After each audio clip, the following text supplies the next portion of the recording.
Amina. Que Dieu vous bénisse richement. Bwana Mungu amibariki Nous sommes dans la joie ce matin d'être dans sa présence. Tuko furaha katika usiku ya leo jua kwa mwepo yake. Et dans son palais tout s'écrie.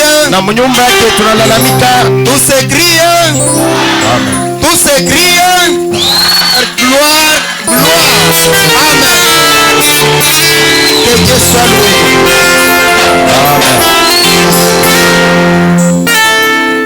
Notre temps n'est pas tellement assez long.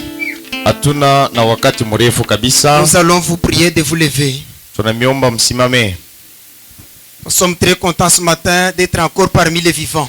Tunakuwa mfuraha juu ya kuwa tiabale benye kwa bajima. Il a combattu contre tous nos ennemis et nos adversaires. Alikombana na badui betu bote na benye kutukombanisha. Il a vaincu et nous revoilà encore vivants ce matin. Alibawina na mtutazame tena subia leo.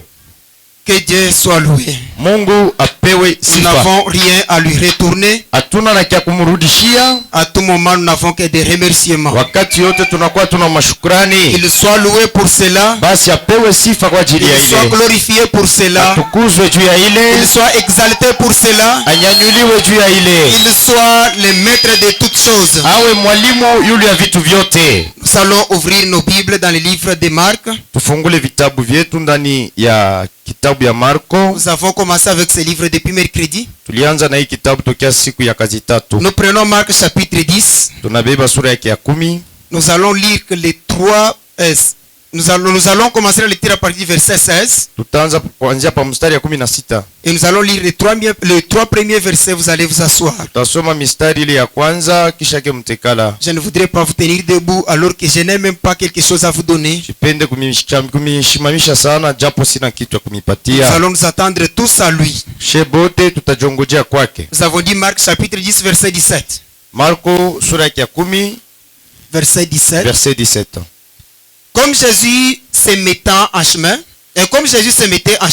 Wakati Yesu alienda mbalabala, un homme accourut et se jeta à genoux devant lui. mtu mmoja akakimbia na kujitupa kumagoti mbele yake. Bon maître, lui demanda-t-il, Mwalimu mwema akamuuliza, que dois-je faire pour hériter la vie éternelle? nifanye nini njoo ya kupata uzima wa milele? Jésus lui dit, Yesu akamjibu, pourquoi m'appelles-tu bon?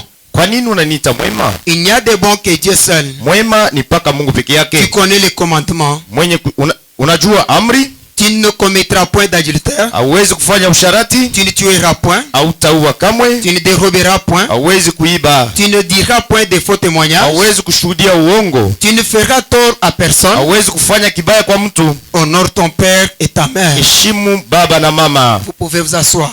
Kuikala. Il lui répondit, Basi akamjibu, maître, mwalimu, j'ai observé toutes ces choses dès ma jeunesse. niliheshimia ima amri yote tokea butoto bwangu. Jésus l'ayant regardé, Yesu akamwangalia, l'aima et lui dit, akampenda, akamwambia, il te manque une chose. kuna kukosa kitu moja. Va, Wende, vends tout ce que tu as, uzisha vyote unapokuwa navyo, donne-le aux pauvres, kaburia wa maskini, et tu auras un trésor dans les ciels. utakuwa na hazina mbinguni. Puis reviens et suis-moi. Kisha kuja unifuate. Mais affligé de cette parole, Akahuzunika kwa ile misemo. cet homme s'en alla tout triste, Huyu kijana kaenda na huzuni yote, car il avait des grands biens. kwa sababu alikuwa na mali J'ai mingi. toujours aimé que nous soulignions le verset 22. Napenda tutie kistari ule ya mstari ya makumi William Branham va mbili. nous expliquer ce que c'est pendant que nous allons souligner nous. Ndugu Branham atatufasiria wakati tutapika po kistari. Mais affligé de cette parole, Akahuzunika kwa hii misemo ya Yesu. cet homme s'en alla tout triste, Huyu kijana kaenda na huzuni car il avait des grands biens. kwa sababu alikuwa na vitu vya mingi. Jésus regardant autour de lui, Yesu akaangalia kando kando dit yake, à ses disciples, akaambia banafunzi, il sera difficile à ceux qui ont des richesses d'entrer dans le royaume de Dieu. itakuwa nguvu kwa wenye kuwa na utajiri kuingia mfalme ya mingi. Les disciples furent étonnés de ce que Jésus parlait ainsi. Wanafunzi wakashangaa kwa hivi Yesu alisema kama hivyo. Et reprenant, il leur dit, Akabeba msemo akabambia, mes enfants, watoto yangu, qu'il est difficile à ceux qui se confient dans les richesses d'entrer dans le royaume des cieux. iko nguvu kwa wale wanatamania mautajiri kuingia mfalme ya mingi. Il est difficile à ceux qui se confient dans les richesses d'entrer dans le royaume de Dieu. Iko nguvu sana kwa wale wanajitoa kwa mautajiri kuingia mfalme ya Mungu. Il est plus facile à un chameau de passer le trou d'une aiguille lakini teketeke kwa ngamia kupita mtundu ya shindano qu'à un riche d'entrer dans le royaume de Dieu. kuliko mtajiri kuingia mfalme ya Les mbingu. disciples furent encore plus étonnés Wanafunzi wakashanga tena kabisa, et ils se dirent les uns aux autres, wakasumbulia wamoja na wengine, et qui peut être sauvé? basi ni nani anaweza kuokolewa? Jésus regarda Yesu akaangalia et dit, akasema, cela est impossible aux hommes, inakuwa yapasipo kuwezekana kwa watu, mais non à Dieu. lakini kwa Mungu inawezekana, Car tout est possible à Dieu. kwa sababu vyote vinawezekana kwa Mungu. Que Dieu bénisse la lecture de sa parole. Mungu abariki usomaji wa neno lake. William Branham dit, William Branham anasema chanter donne du courage. kuimba iko naleta udari ya Quand les makuvu. soldats vont à la guerre, Wakati wa askari wanaenda la kuvita, première des choses qu'ils font, kitu cha kwanza wanafanya, ils chantent, wanaimba, ils louent, wanasifu, ils font des grands bruits, wanaleta makelele, et cela leur donne du na courage. iko na bapa nguvu ya kwenda kukombana. Bien-aimé, tu peux nous chantonner, viens dîner si tu les connais. Pendwa, ututumie kwa mwimbo, kuja ukule pamoja nasi kama unaijua. Chantons tout simplement des couplets, nous allons prier et passer à quelque Tuimbe chose. vipande mbili, tutaomba na kisha tutaendelea kwa mavitu vingine.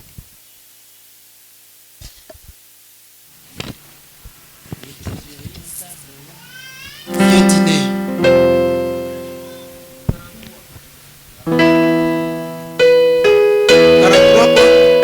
Croix seulement numéro 43. Viens dîner.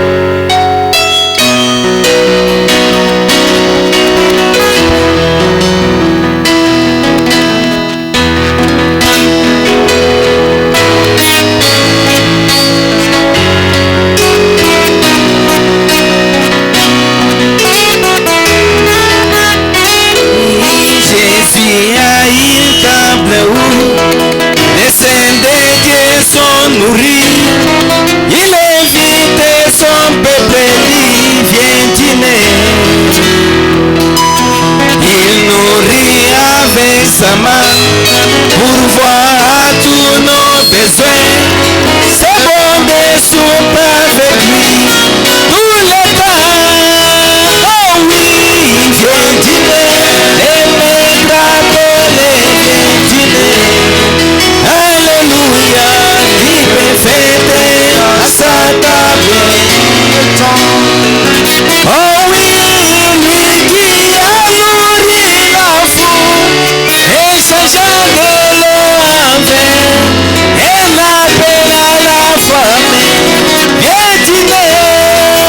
Oh oui, viens dîner. Et me rappeler, viens dîner. Alléluia, tu peux fêter à sa table tout le temps.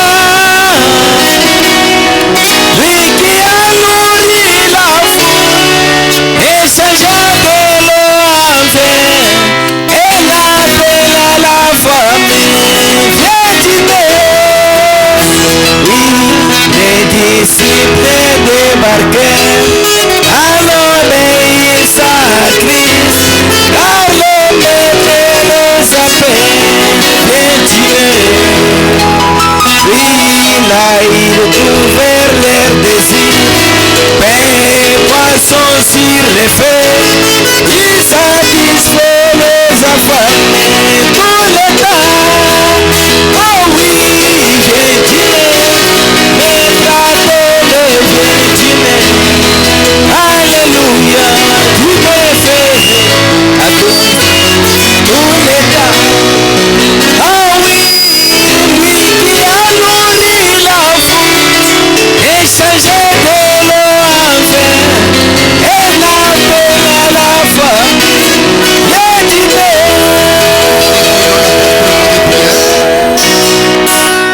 Dieu bien-aimé, maître du temps et des circonstances, Mwalimu wa nyakati na vitu vyote, le Dieu qui n'a jamais failli, Mungu asiyeshindwaka kamwe. le seul qui est entré dans la tombe et qui est sorti vivant. Mmoja aliingia mkaburi na akatoka C'est lui qui a kaburi. déclaré qu'il a la puissance de donner son corps, de donner sa vie et de la Yule récupérer. alisema kuna uwezo kuleta uzima na kunyang'anya. Seigneur, c'est pour toi que nous sommes ici ce matin. Bwana, ndio kwa maana tunakuwa hapa asubuhi ya leo. Nous savons que le corps a mangé du pain, Tunajua kwamba mwili mais l'âme a été affamée de toi, Seigneur. lakini nafsi inakuwa na kiu yako Et Bwana. si nous entrons dans cette salle ce matin, Wakati tunaingia asubuhi ya leo humu, nous croyons que tu es déjà là. tunaamini ya kwamba uko hapa. Car William Branham nous a dit, tu n'étais jamais absenté à aucun tes William rendez-vous. Branham alituambia uyakosaka kwa mkusanyiko hata moja. Seigneur, ce matin, nous élevons nos esprits. Bwana, tunanyanyua asubuhi ya leo Nous nafsi élevons yetu. nos âmes. Tunanyanyua maro yetu. Nous élevons nos pensées vers toi, Seigneur. Tunanyanyua mawazo yetu kwako Car nous Bwana. nous souvenons de ce jour-là, un dimanche 5 que tu sortis de la tombe. Tunakumbuka yenga ile takatifu ilitoka Et mkaburi. ce jour, c'est un jour commémoratif, Na Seigneur. hii siku inakuwa ya ukumbusho Bwana. Où nous nous souvenons de ta mort et de ta résurrection. Tunakuwa tukikumbuka kufa kwako na kufufuka.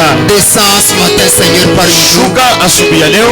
Parle-nous de ta parole. Sema juu ya neno lako. Conduis-nous, toi le bon maître. Tuongoze wewe mwalimu mwema. Enseigne-nous, Seigneur, de ta parole. Tufundishe neno Tu lako. es le véritable conducteur. Uko mwongozaji wa kweli. Tu ne veux pas de notre perdition. Haupende tupotee. C'est pourquoi tu nous envoies tous les jours au lieu puissant de messages Ndio kwa maana kunatutuma kila siku tujifunze ujumbe. afin que nous puissions être enseignés de toi. Hivi tufundishiwe na wewe. Tu dis plus personne enseignerait son prochain, mais tous nous serons enseignés de toi, Seigneur. Hakuna yule anaweza kufundishwa na mwingine, lakini sisi wote tutafundishwa na wewe. Bénis la réunion de ce matin. Bariki mkusanyiko ya leo. Bénis l'assistance, Seigneur. Bariki uaminifu. Bénis la chair, Seigneur Jésus-Christ. Bariki mimbali Bwana Yesu. Écarte chacun de nous du chemin, Weka pembeni kila mtu. mais que toi seul puisses passer et prendre les Wewe défauts. peke yako upite mbele na Nous useme. nous abandonnons tous entre tes saintes mains, Seigneur. Tunaacha yote mikono yako takatifu. Tu sais combien nous sommes faibles. Unajua mara ngapi tuko Tu dhaifu. sais combien nous sommes petits. Unajua mara ngapi tuko wadogo. Tu sais combien nous sommes ignorants. Unajua mara ngapi hatujue Tu vitu. sais combien notre sagesse devant toi c'est l'insensibilité, Seigneur.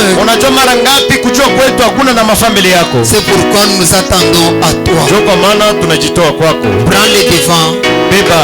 Chasse les démons parmi nous s'ils veulent nous embrouiller. Fukuza mandemona yote katikati ya Tout ce qui ne confesse pas ton nom soit chassé de ces lieux au nom de Kiri Jésus-Christ. jina yako tunaifukuza mjina yako Yesu Du Kristo. début à la fin, nous voulons te voir agir. Mwanzo mpaka mwisho tunapenda Nous kuona. voulons te voir guérir les malades, Tunapenda Seigneur. kuona utunzi wa Nous malari. voulons te voir délivrer les captifs, Père Céleste. Tunapenda ufungule vyenye Nous kufungwa. voulons te voir au lieu de puissant remplir du Saint-Esprit tes Tunapenda enfants. kukuona kujaza Roho Mtakatifu watoto yako. Car nous l'avons demandé au nom de Kwa Jésus-Christ. sababu tunaiomba mjina Yesu Kristo. Et nous disons Amen. Tunasema hivi amina.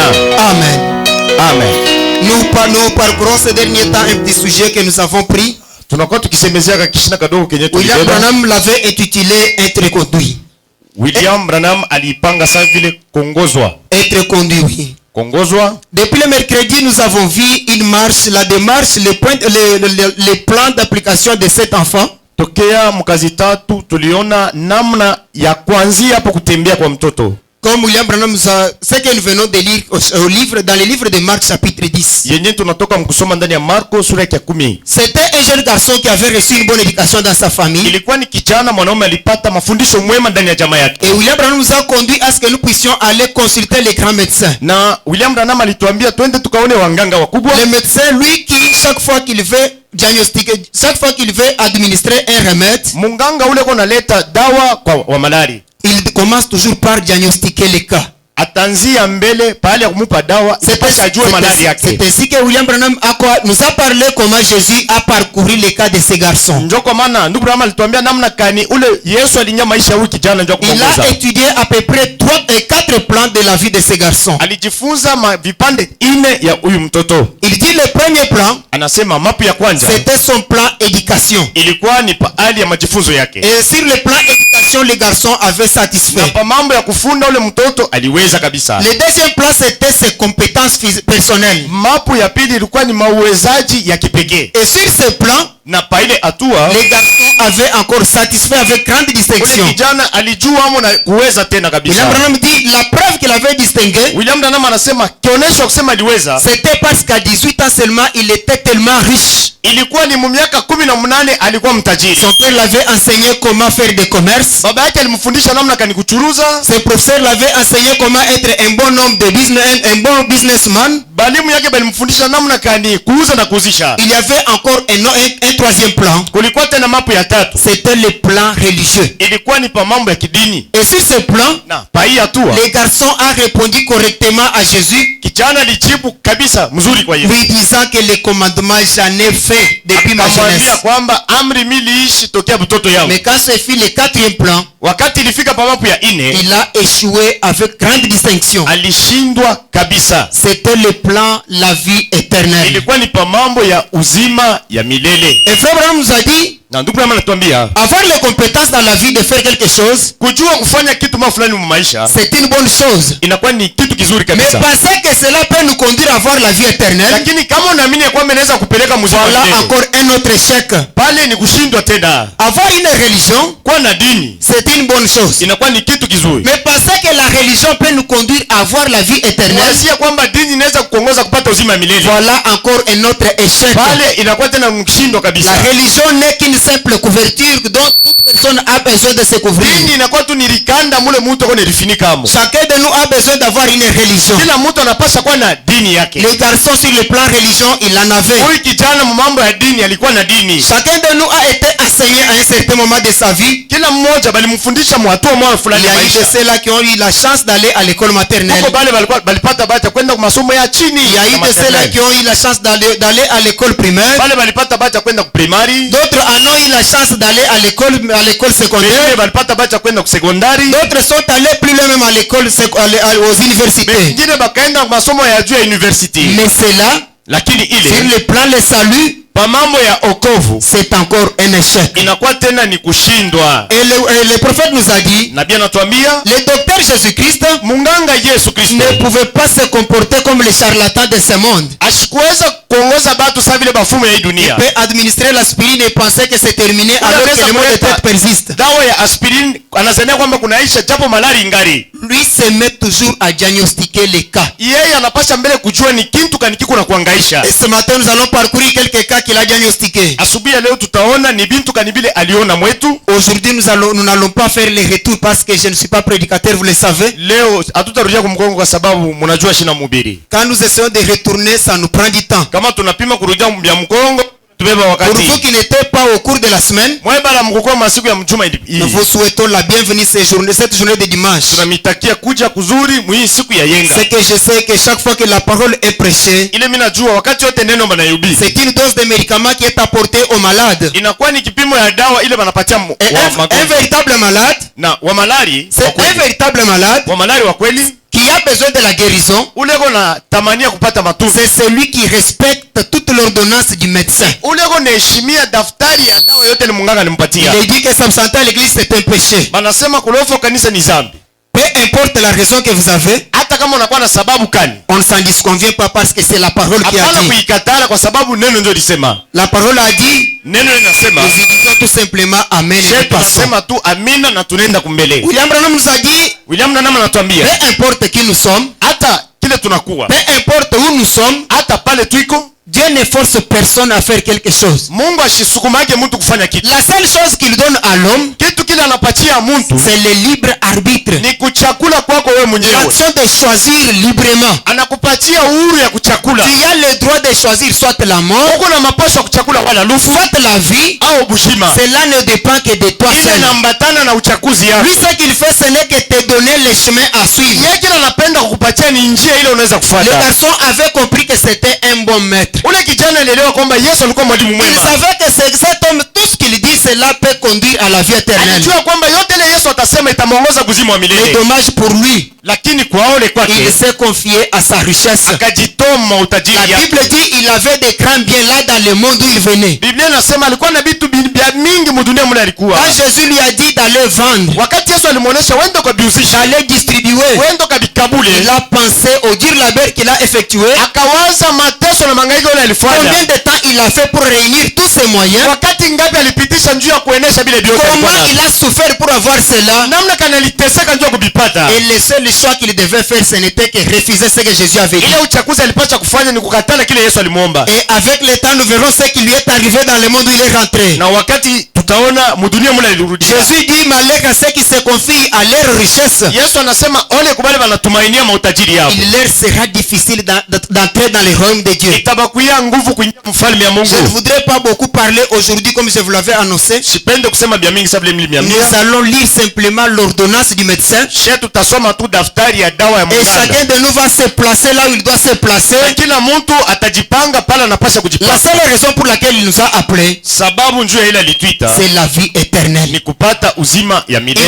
nous a pas appelés pour nous donner quoi que ce soit en dehors de la vie éternelle. Ashikutuita kutukaburia kitu kingine nje ya uzima Il milele. dit, anasema recherchez premièrement le royaume des cieux, tafuteni kia kwanja ufalme ya Mungu et les autres choses vous seront données par-dessus na tout. hivi vingine batamipa vyo sa matabishi. Il est le seul qui a le libre arbitre de donner quoi que ce soit à qui il veut. Eko mmoja eko na kutaka kufanya kama anapenda kupatia kitu fulani kwa wale anapenda. Toutefois, nous du message, Zaidi sheba kwa ujumbe. quand on nous parle de John Charit, Wakati wanatusemezea njoo ya John Charit, nous pensons simplement à sa richesse qu'il a acquis, qu'il a amassé dans ce monde. tunawaziaka paka kuutajiri ile alipata mdunia. Et pourtant, il y a quelque chose dont le message nous a parlé. Japo kuko kitu kingine kile ujumbe litwambia. Et beaucoup ne parlent même pas.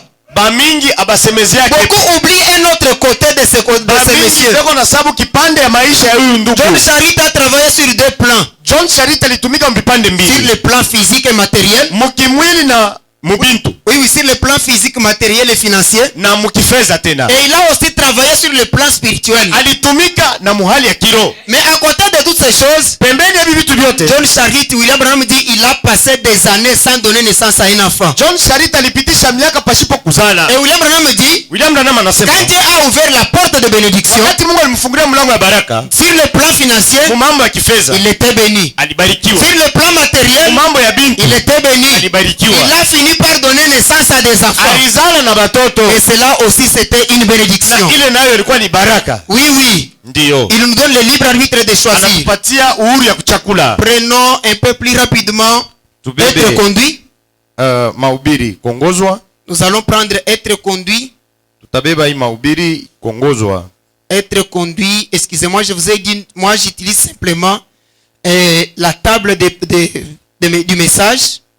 Yeko naitumikisha application ya table ya ujumbe. Peu importe ce que vous avez, je sais que ce qui se diffère, ce ne sont que les Français. Aizuru ile mko nayo ile na chana tu ni anakuwa ni namna ya kutafsiri. Être conduit. Être conduit. C'est prêché le 31 octobre 1965. Walihubiri le 31 octobre 1965. Prenons paragraphe 70. Kifungo cha makumi saba. Paragraphe 70, nous le lisons pendant que nous sommes en train de partir. Tuisome wakati tukunenda kumbele. Vous y êtes, je crois. Nadhani mnafika hapo. Nous allons lire ensemble si vous avez la possibilité. Tutaisoma pamoja kama mko mnafika hapo na Chacun de nous doit faire un choix. kila mtu anapaswa kufanya uchaguzi. Nous y sommes confrontés. Shebote tuko pa ile mambo. Mais nous sommes tous confrontés à cette chose-ci en particulier. Tuko pa hii mambo ya hii ulizo mkipekee. Oui, oui, cette chose en particulier, c'était la vie éternelle. Ilikuwa ni mambo kanini uzima wa milele. Qu'est-ce que nous allons faire au sujet de la vie éternelle? Kitu kani tunapaswa kufanya mbele ya uzima wa C'est la milele. question qui tenait les garçons à cœur. Ni ulizo ile ilikuwa kumoyo ya huyu kijana. Sa maman l'avait tenu au doigt le temps de marcher. Mama yake alimbambaka kumkono pa kutembea. Son père l'avait appris comment être un bon garçon au quartier. Baba yake alimfundisha namna kani kuwa kijana mwema Son prêtre mkartie. l'avait enseigné la religion. Padiri wake alimfundisha kadini. Ses institutrices l'avaient enseigné comment être un bon commerçant. Balimu yake balimfundisha namna kani kuwa mfanyabiashara mzuri. Mais une question qui restait pendante dans son cerveau, Lakini kitu kile kilibakia pasipo jibu mu yake. c'était le sujet de la vie éternelle. Ilikuwa ni pa mambo ya kupata bujima wa milele. Est-ce que nous allons vivre après cette vie-ci Eti kisha hii maisha tutaishi tena ou pas? au hapana? Alors, Basi nous devons venir à Jésus-Christ recevoir cela. tunapaswa kwa Yesu Kristo ndio kupata uzima wa milele. L'occasion de choisir, Bahati ya kuchakula, ça c'est quelque chose que Dieu nous a donné. hii ni bahati ile Mungu anatupatia. Mon frère, ma soeur, Ndugu na dada, ce matin tu as le choix. asubuhi ya leo uko na uhuru ya kuchakula. Pendant que tu es encore vivant, Wakati wingari il y a mzima, la possibilité de choisir ce qui peut t'arriver après uko demain. na bahati ya kuchakula kile kinaweza kufikia kesho. Tu es en mesure de préparer la vie après demain. Uko na uwezo kutayarisha maisha yako kesho au kesho C'est kutwa. parce que Dieu Dieu ne force personne à faire ce qu'il veut. Mungu asisukume mtu afanye kila anataka. Il ne nous impose pas il ne nous impose pas quoi que ce soit. Asitusukume tufanye kwa nguvu kitu Il nous yoyote. laisse simplement faire notre propre Je choix. anatuacha uhuru tuchakule vile tunapenda. Amen. Amen. Alors, Basi vous devez mnapaswa non pas faire par la force, hapana kufanya njuba na kusukuma, mais simplement faire votre propre choix. lakini kuchakula kwa kutaka kwako. Le médecin dit, Huyu ndio anasema, le médecin dit, munganga anasema, même pour vous marier, hata njuu ya kuoa le conducteur a placé une ligne de conduite. mwongozi aliweka makanuni. Et là, na pale il ne va pas forcer personne comment faire cela. hata sukuma muntu njoo ufanye Il vile, donne seulement la ligne de conduite. atamuonesha njia ya Et kufanya. c'est toi qui vas choisir comment tu vas faire cela. Wewe njoo utachakula namna gani unaweza kufanya Le vile. choix est devant chacun de nous. Kuchakula huku mbele ya kila mtu, Tu dois choisir. unapasha kuchakula. Prenons paragraphe 61. Tubebe 61 Paragraphe 65 s'il vous plaît. 65 mnirehemu. 65. 65 Mais vous avez le choix. muko na kuchakula. Vous pouvez le faire ou ne pas le faire. Unaweza kuchakula kitu fulani au hapana. Vous avez le droit de choisir la vie ou de choisir la mort. Huko na mapasho ya kuchakula lufu au uzima. Cela repose sur votre choix. Iko yule ya kuchakula Vous kwako. pouvez dire, Unaweza je ne kusema veux pas. shipende. Voyez? Unasikia? Nous avons dit quand il dit vous voyez, Tulisema wakati anasema c'est-à-dire mnaona. est-ce que vous Maana comprenez? yake mnasikia. Vous voyez? Mnasikia? Vous avez le choix à faire. Muko na mapasho ya kuchakula. Vous pouvez dire oui Unaweza kusema ou vous ndio pouvez dire non. au unakataa. Vous voyez? Mnasikia? Les choix. Kuchakula. Un peu plus tard, Nyuma kabisa vous aurez à faire un choix. utakuwa paka na kuchakula. La jeune fille que vous allez épouser Utachakula kijana mwanamke ule utaoa. ou le garçon que vous allez épouser. Kijana mwanaume ule utaolewa naye. Là, c'est une ligne de conduite qu'il est en train de placer dans les mariages. Ni njia iko naweka njia ya ndoa. Quand les enfants d'Israël sortaient de l'Égypte, Wakati watoto wa Israeli walitoka mu Misri, Dieu leur avait donné une ligne de conduite. Mungu alibapatiaka njia yabo Il kufuata. leur a appris comment se marier. Alibafundisha namna Ils kanikoa. devraient respecter la ligne de conduite Alipasha kuheshimu na kutembea mwile s'ils njia. voulaient vivre après la vie mortelle. Kama balipenda kuishi kisha maisha hii ya mwili hapa Il dunia. leur a dit, Alibaambiaka nous hivi. pouvons voir cela, prenons Deutéronome chapitre 7. Tunaweza kuiona ndani ya kumbukumbu la Torati Prenons sura yake ya 7. Deutéronome chapitre 7 verset 1er. Sura yake ya 7 Il a mstari ya dit, kwanza. Alisema hivi. Vous allez vous marier comme ceci. Mtaoana hivi. Il leur a donné un ordre. Akabapatia amri. Mon frère, ma soeur, Ndugu yangu, dada yangu, tu as aussi les choix ce matin. na wewe kuna kuchakula Tu peux asubuhi leo. choisir la vie Unaweza kuchakula ou bushima choisir la mort. au kuchakula lufu. Tout ne dépend que de toi. Yote naambatana na wewe. La Bible dit ceci. Biblia inasema hivi. Lorsque l'Éternel ton Dieu t'aura fait entrer dans le pays dont tu vas prendre possession, Wakati wa milele Mungu atakuingisha mwinchi ya urithi nous yako. croyons que nous sommes chrétiens. Tunaamini ya kwamba tuko Dieu Kristo. nous a appelés à sortir du monde et entrer en Jésus-Christ. Mungu alitutosha mdunia na kutuingisha Et ndani ya Yesu pendant que Kristo. nous entrons en Na Jésus-Christ, wakati tunaingia ndani ya Yesu Kristo, toutes nos coutumes, makabila yote, toutes nos traditions, bisela, toutes nos habitudes traditionnelles mazoezi yetu ya bisela ya sont appelées à makabila rester dans le monde. inapaswa kubakia Et mdunia. là, en Jésus-Christ, Na ndani ya Yesu Kristo il y a encore une autre ligne de conduite. kunakuwa tena njia ingine ya Sur tous les kufuata. plans, il y a une ligne de conduite. Kwa vitu vyote panakuwa njia ya Il nous kufuata. enseigne comment aider, Anatufundisha namna gani comment kusaidia, protéger, namna gani comment kuchungana, garder ceci, comment faire namna cela. gani kuchunga kifulani na Et kifulani, tout cela, na vyote c'est vile par rapport à la nouvelle constitution. ni kufuatana na amri ya sasa. Et cette nouvelle constitution, Na hii sheria ya c'est sasa la parole de Dieu. inakuwa ni neno ya Il Mungu. dit ceci. Anasema hivi, Et il continue, il dit, la Bible dit, Biblia inaendelea le kusema hivi, pays dont tu vas prendre possession, nchi ile Mungu atakupatia kama et il urithi, chassera de devant toi des nations, atafukuza amo mataifa, les Étiens, Baetieni, les Girgasiens, Bilkasien, les Amoréens, Amorea, les Cananéens, Wakananea, les Phérésiens, Waferezia, les Éviens et Waevia les Jébusiens. na Bazebusia. Cette nation plus nombreuse et plus puissante que toi. Hii mataifa ya nguvu na uwezo Mon kukushindia. frère, tu n'as aucune puissance devant les démons. Ndugu yangu, mbele ya mandemoni hauna na Et uwezo. quand seulement tu entres dans le Seigneur Jésus-Christ, Kama tu unaingia ndani ya Yesu Kristo, il t'accorde une puissance quelconque. anakupatia uwezo fulani, Il t'accorde une autorité. anakupatia mamlaka, Et là, na ce pale n'est plus toi qui vas faire les gestes. haina wewe ndio Il utatenda, te donne une ligne directive. atakupatia cha Tu kufanya. n'as qu'à lever les mains, Wewe ni kuweka mikono à juu, parler à lui. kusema naye. Lui qui voit là où toi tu ne peux pas voir. Yeye ule unaona pale wewe Il huwezi va kuona, combattre là où toi tu ne peux pas combattre. atakombana pale wewe huwezi kupiga La première mkono. des choses, Kitu cha c'est kwanza, à toi de quitter d'abord l'ancienne nation. wewe toka mbele maisha ya zamani, Entrer dans la nouvelle nation, ingia maisha ya là sasa, où la sécurité est assurée par celui qui est plus puissant. ukingo ya Yesu Kristo mwenye kwa Là où uwezo. le gardiennage est assuré. Mule njamu ni Yesu Là Kristo, où ta nourriture est assurée. mule chakula iko amo, Là où ta paix et ta joie est assurée. amani na furaha iko C'est lui amo. qui va prendre le devant. Yeye ndio atakuwa Il kumbele. dit, Anasema lorsque l'Éternel ton Dieu wakati wa milele Mungu wako te les aura livrés et que tu les auras battus. atakutolea hapo mikono yako na utabapika. Oh, depuis que nous avons crié, Oh, tokea siku tuliamini. ma maladie à moi ce n'est que le mot de Hii tête. malari yangu ni paka Ce kichwa n'est pas kuluma. ta maladie, mon frère. Haina malari Il y a yako. 2000 ans à la croix là, Na kwa 2000 kumsalaba. il y a un homme qui était flagellé pour cette Mtu maladie-là. alipigwa njoo ile malari. Tout ce que tu as, Wewe kile unapaswa c'est lui kufanya faire confiance. ni kumupatia Et tumaini. comprendre qu'il a emporté ta maladie au Wewe ya loin. kwamba alibeba bushito ya Il malari a yako. emporté ta malédiction au Alibeba loin. bushito ya laana Il yako. a emporté toutes ces choses là dans la Alibeba vile tombe. vitu vyote. Il a emporté cela. alibibeba. Toutes ces choses, Vile vitu vyote ce sont des démons. inakuwa ni Et mandemona. tu dois être victorieux par Ouais. celui qui est victorieux. Unapaswa kuwa ushindi kwa sababu Yesu ni mshindi. Et son nom c'est Jésus-Christ. Jina yake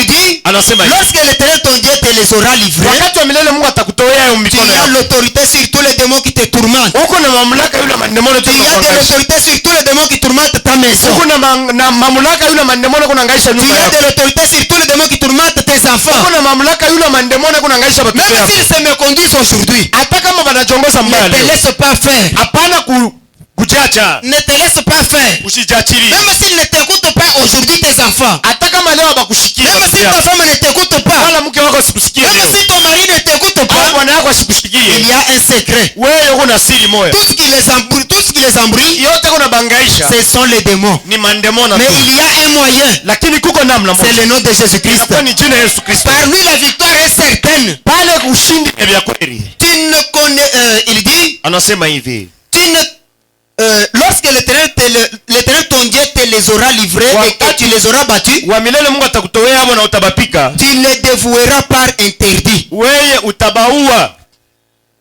Ils ne seront pas pour toi un objet de bénédiction. Kwako batakuwa kishine ya baraka. Tu ne traiteras point d'alliance avec elles. Hauwezi kuwa na agano pamoja nao. Et tu ne leur feras point grâce. Hauwezi kuwapatia huruma. Oh, vous savez, Mnajua ces gens ici, ce sont nos frères. hapa bantu ni banduku yetu. On peut toujours se courtiser comme ceci. Tunaweza tu kusumburia yako.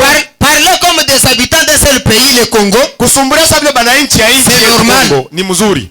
Marcher avec eux sur le même chemin, Kutembea nabo pa njia moja. c'est normal. Ina Nous n'avons kawaida. pas de la haine contre eux. Hatuna chuki nabo. Mais ce qui est vrai, Lakini kia kweli nous n'avons aucun contrat signé avec eux sur le plan religieux. hatuna na agano ya kufanya nabo pahali ya Tu kidini. ne contracteras point de mariage avec ces peuples. Hauwezi kuoana nabo. Là, c'est Dieu qui dit. Pale ni Mungu Tu anasema. ne contracteras pas de mariage avec ces peuples. Hauwezi kuoana nabo. Tu ne donneras point tes filles à leurs fils. Hauwezi kukabulia mtoto wako mwanamke banamuoa kwako. Malheur à nous qui disons, Ole kwetu sisi tunasema. oh, vous savez, Oh, mnajua elle a grandi, anakomea. elle a trouvé son mari. Anapata bwana. Bon, c'est son problème. Basi ni mambo yake. La vie éternelle, c'est individuel. Heshima wa milele ni wa Tant que kipekee. cet enfant est dans ma maison, Wakati wote ule mtoto kwa mnyumba c'est yako. moi qui suis le chef. Mie njoni kuna mamlaka ya Soit elle bushefu. quitte ma maison, elle s'en va quelque Au part, anatoka mnyumba yangu ou anaenda kwa elle singine. accepte mes commandements. Au anaitika maamri Dieu yako. m'a dit, Mungu je ne ananiambia lui donnerai pas ma fille en mariage. siwezi kumuoesha mtoto wangu mwanamke. Et lui aussi ne prendra pas elle aussi ne prendra pas ma fille en mariage. Siwezi kuoa mtoto wangu mwanamke. C'est Dieu qui a Ni dit. Mungu alisema. Et ça règle la question. Na inasimamia pale. Cette erreur aussi, Akab l'a fait. Hii kosa Akabu Quand aliifanya. c'était le temps de se marier, Aliitika wakati ilinea wakati ya kuoana. Akab Akabu n'a pas considéré ce que Dieu avait dit. asikuitika kile Mungu alisema. Mon frère, Ndugu yangu, aujourd'hui tu peux être en bonne santé. leo unaweza kuwa mwafya Tu njema. peux penser être trop spirituel. Unaweza kuwa kuwazia wa kirosa. Mais Satan n'est pas un petit garçon. Lakini shetani ana mtoto kiloko. William Branham dit, William Branham il anasema t'attendra au tournant. atakuchunga kwa mapambano. Il va t'attendre au tournant. Atakuchunga kwa mapambano. Quand tu arriveras là, Wakati utafika c'est pale, là que tu vas faire des compromis. ni pale utakatala Parce que neno. William Branham dit, Kwa sababu William Branham si anasema Satan t'a pas eu le jour de ta naissance, kama shetani asikukupata siku ya kuzaliwa kwako, il t'attendra là atakuchunga ile siku ya avant kuzaliwa kwako. d'entrer dans le mariage. Bila kuingia mundoa Ou tu contractes avec le démon, au unaoana na watu wa dunia ou soit tu t'attends à Dieu et tu fais sa volonté. au unajichunga kwa mapenzi ya Mungu. Prenons, soyez certains de Dieu. Tubebe kubiri kuwa na hakikisho ya Mungu, Soyez certains de Dieu. kuwa na hakikisho ya Mungu. Soyez certains de Dieu, c'est prêché le 25 janvier 1959. Muitare 25 janvier 1959. 25 janvier Nous 1950. allons prendre le paragraphe 4 Tubebe kifungo cha 4. et nous irons jusqu'au paragraphe 8 si le Ah. temps nous permet. Tutaenda mu kifungo ya 8 kama Notre temps wakati est trop naturuhusu. minime. Kwa sababu wakati wetu. Paragraphe 4. Paragraphe 4.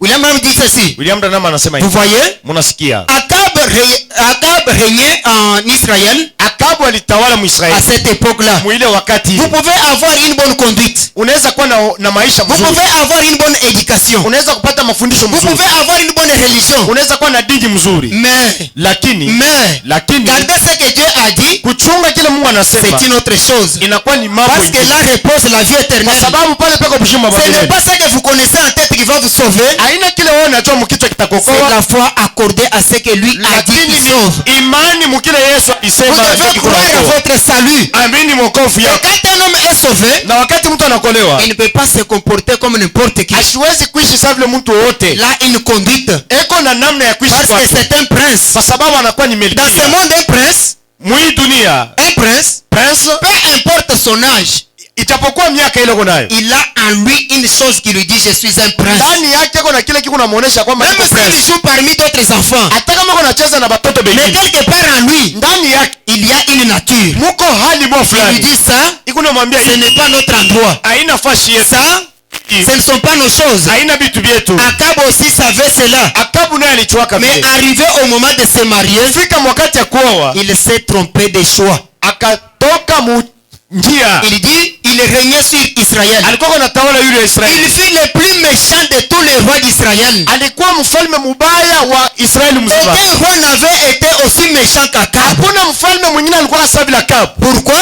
Juu ya nini? Attendez-vous, vous allez entendre ce qu'il a fait. Mchunga mtasikia kile Il alifanya. avait pourtant été enseigné. Bali mfundishaka mzuri. La religion peut vous enseigner comment vous comporter. Dini inaweza kufundisha namna gani utaishi. L'école peut vous enseigner comment faire ceci ou Masomo cela. inaweza kufundisha kufanya hiki na kile. Mais il y a un véritable enseignant. Lakini kuko mwalimu wa vya Si kweli. vous le manquez, Kama unakosa kumshikia, peu importe ce que vous faites, ijapokuwa bila kunafanya, vous le faites en échec. uko na bifanya Peu mkushindwa. importe ce que vous allez déclarer, Hata kama utasema kitu vous le gani, déclarez en échec. ukisema mwabule. Comme ce fut le cas avec Samson. Sasa vile ilikuwa na Samson. Pensant qu'il était toujours dans la volonté de Dieu, Aliwazia kwamba yuko mpaka mapenzi ya alors Mungu. que Dieu l'avait déjà quitté. Japo Mungu alikuwa kumwacha Son zamani. échec était déjà scellé.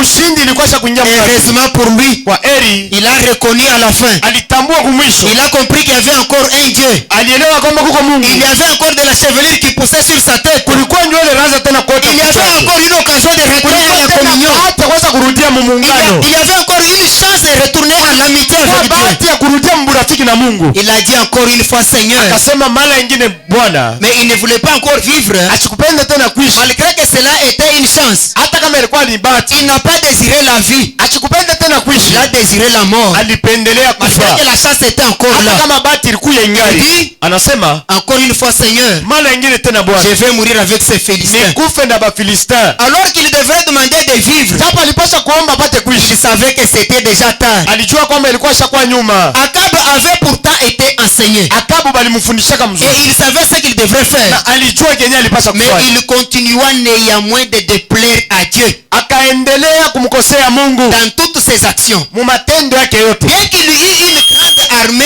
et que le peuple fut devenu très prospère Hata kama alikuwa na jeshi ya nguvu na taifa iliendelea sana sous son règne, mu utawala yake. notre église peut demeurer néanmoins avec toutes ses prospérités, Kanisa yetu inaweza kuendelea mbele, mais néanmoins après avoir chassé Dieu de notre église. lakini kisha kufukuza Mungu mkanisa Notre yetu. foyer peut avancer dans la prospérité, Jamaa yetu inaweza kuendelea mbele mubingu, néanmoins Jésus en dehors. lakini benye kufukuza Yesu. Notre vie peut prospérer, Maisha yetu inaweza kuendelea mbele. néanmoins Jésus déjà resté en dehors. Kisha kumfukuza Yesu wewe La seule nje. chose que nous devons faire, Kimoja kile tunapaswa c'est kufanya contrôler chaque soir, ni kuchunguza kila magharibi, contrôler chaque matin, kuangalia kila contrôler asubuhi, chaque midi. kuangalia kila William midi. Branham dit, Ndugu Branham anasema chanter c'est bien, kuimba ni mzuri, sauter c'est bien, kuluka ni mzuri, prier c'est bien. kulalamika ni mzuri, Mais on peut chanter dans un mauvais moment. lakini tunaweza kuimba wakati On mubaya, peut crier dans un mauvais tunaweza moment. kulalamika wakati On mubaya, peut sauter à un mauvais moment. tunaweza kuluka wakati Mais mubaya. la seule chose qui ne connaît pas de moment, Kitu kila kijue wakati c'est la prière. ni maombi. Chaque matin,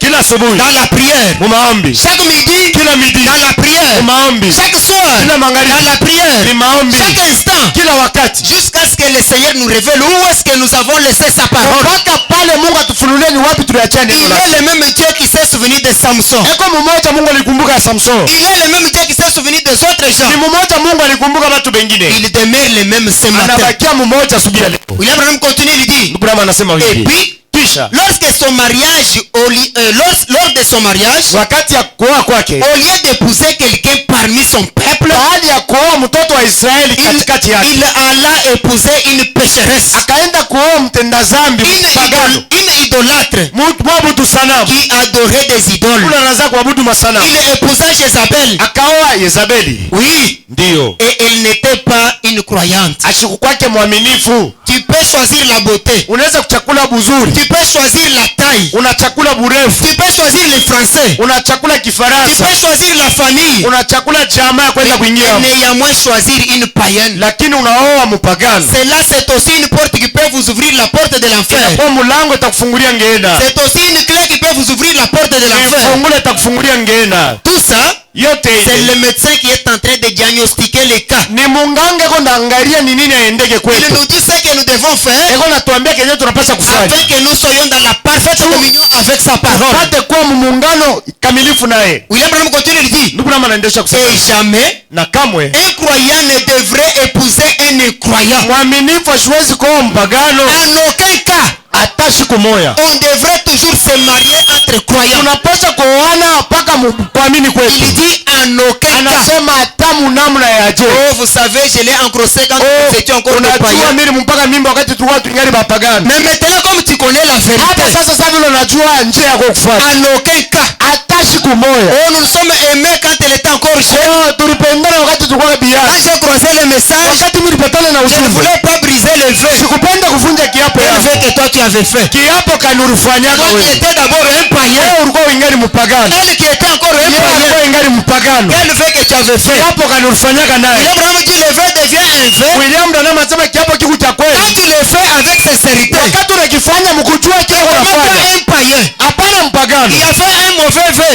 Ulifanya ni kiapo kibaya. avec une païenne depuis 10 Na ans. mwanamke mpagano unakuwa miaka En 10. 2010, en 2023, Mu 2023 t'élèves et tu dis, unalamuka non, unasema non, vous savez, pasteur, hapana, unajua j'avais pastor, fait un vœu avec elle. mimi nilifanyaka kiapo Nous naye. devons que nous marier. Je koana paka toane. Celle même à qui tu avais fait des vœux, Ule mwenye ulifanyaka naye kiapo qui a encore 18 ans. alikuwa ingali na miaka À quel 18. âge toi tu avais fait des Ouais, vœux na- alors qu'il y a 10 ans de séparation? Miaka ngapi ndio ulikuwa nayo wakati yeye alikuwa na miaka Le docteur 18? est en train de diagnostiquer les cas. Nganga eko navumbula mambo yaendeke À kwa. nous de nous arranger Kwetu sisi tulipange pour sawa sawa. refuser et sceller notre enfer. Na njoo tufunge ngena. Si nous refusons, Kama tunakatala, nous avons scellé notre enfer. tunafungula ngena. Si nous acceptons et nous arrangeons, Tunachika tunatengeneza. nous avons ouvert la clé de notre vie éternelle. Tunafungula mlango ya mbingu. Parce que ce qui sauve, Kwa sababu yenye kokoa c'est sa parole. ni neno yake. Ce n'est pas la religion. Haina dini, Ce n'est pas la richesse. haina Ce butajiri, n'est pas les compétences dans la vie. haina kujua kufanya Ce vitu n'est pas mumaisha, l'expérience de quelque chose. haina kujua kitu mwa fulani mumaisha. Le docteur dit, Munganga mais anasema hivi, Akab avait fait cette chose mauvaise. Akabu alifanyaka ikosa munene. Et Jézabel, Yezabeli était sans doute une belle femme. alikuwa vya kweli pasipo shaka mwanamke mzuri. Beaucoup de jeunes garçons tombent à cause de la beauté. Biana bamingi bako naanguka njoo ya Au buzuri ya lieu mwanamke. de prendre une seule dans sa patrie, Fahari apate kuoa dada la naamini il mwinchi yake. fait un saut, Anatambuka, il commence par une ruse. anaanzia kupitia mjanja. Oh, c'est nous qui avons commencé. Oh, shenjo benye Nous tulianza. avons commencé il y a un temps. Tulianzaka wakati mwa Nous ne fulani. pouvons que nous marier. Je tunapasha paka kuona. Tu peux mentir un homme. Unaweza kulanda muntu. Même dans ce monde on dit, Hata mwi dunia banasema. tu peux mentir un homme. Unaweza kulanda muntu. Tu peux mentir un peuple. Unalanda bantu. Mais tu ne peux pas les mentir à tout moment. Lakini hautabalanda wakati Parce yote. que la nature de l'homme, Kwa sababu hali ya muntu. peu importe ce qu'il peut faire, Hata kama anaweza kufanya kitu gani. il est difficile de garder une imitation toute la vie. Iko nguvu kufuatilisha wakati yote. Il est très difficile d'imiter toute Iko la vie. nguvu maisha tanze paka kufuatilisha. Un jour, Siku moja le masque va tomber. utatoka peupe. C'est alors qu'on saura. To pale tutajua. Celle qu'il avait pris, Ule aliowaka c'était une païenne. alikuwa ni mpagani. C'est lui qui nous avait conduit ici. Ule alitongozaka hapa. C'est lui qui nous avait apporté. Ndio alituletea yeye. C'était un païen. Alikuwa ni Le mpagani. masque va tomber un jour. Utatoka peupe siku moja. Quand ça va chauffer, Wakati mtakuwa ça kifuruti, va chauffer. kuna kwa kifuruti. Tu finiras par avouer la vérité. Utafika mkusema Parce que kweli. la vérité, Kwa sababu on ne ukweli peut pas la cacher. hauwezi kuificha. Et quand Dieu appelle un homme vers lui, Wakati mtu anaita mtu kwake, quand Dieu appelle un homme, wakati mtu anaita Mungu tout anaita homme mtu. qui vient à Dieu selon Abraham, Wote wale wanakuwa kwa Mungu kufuatana na ndugu il Branham. doit traverser une zone des épreuves. Anapasha kupita wakati ya magumu. Il doit être confronté à des épreuves. Anapasha kujaribiwa. Il doit passer au test. Anapasha kupita mkipimo. Et c'est là qu'on saura la nature de la personne. Pale tutajua kila nekalaka. Si la personne était chrétienne, Kama mtu alikuwa Mkristo, elle tiendra.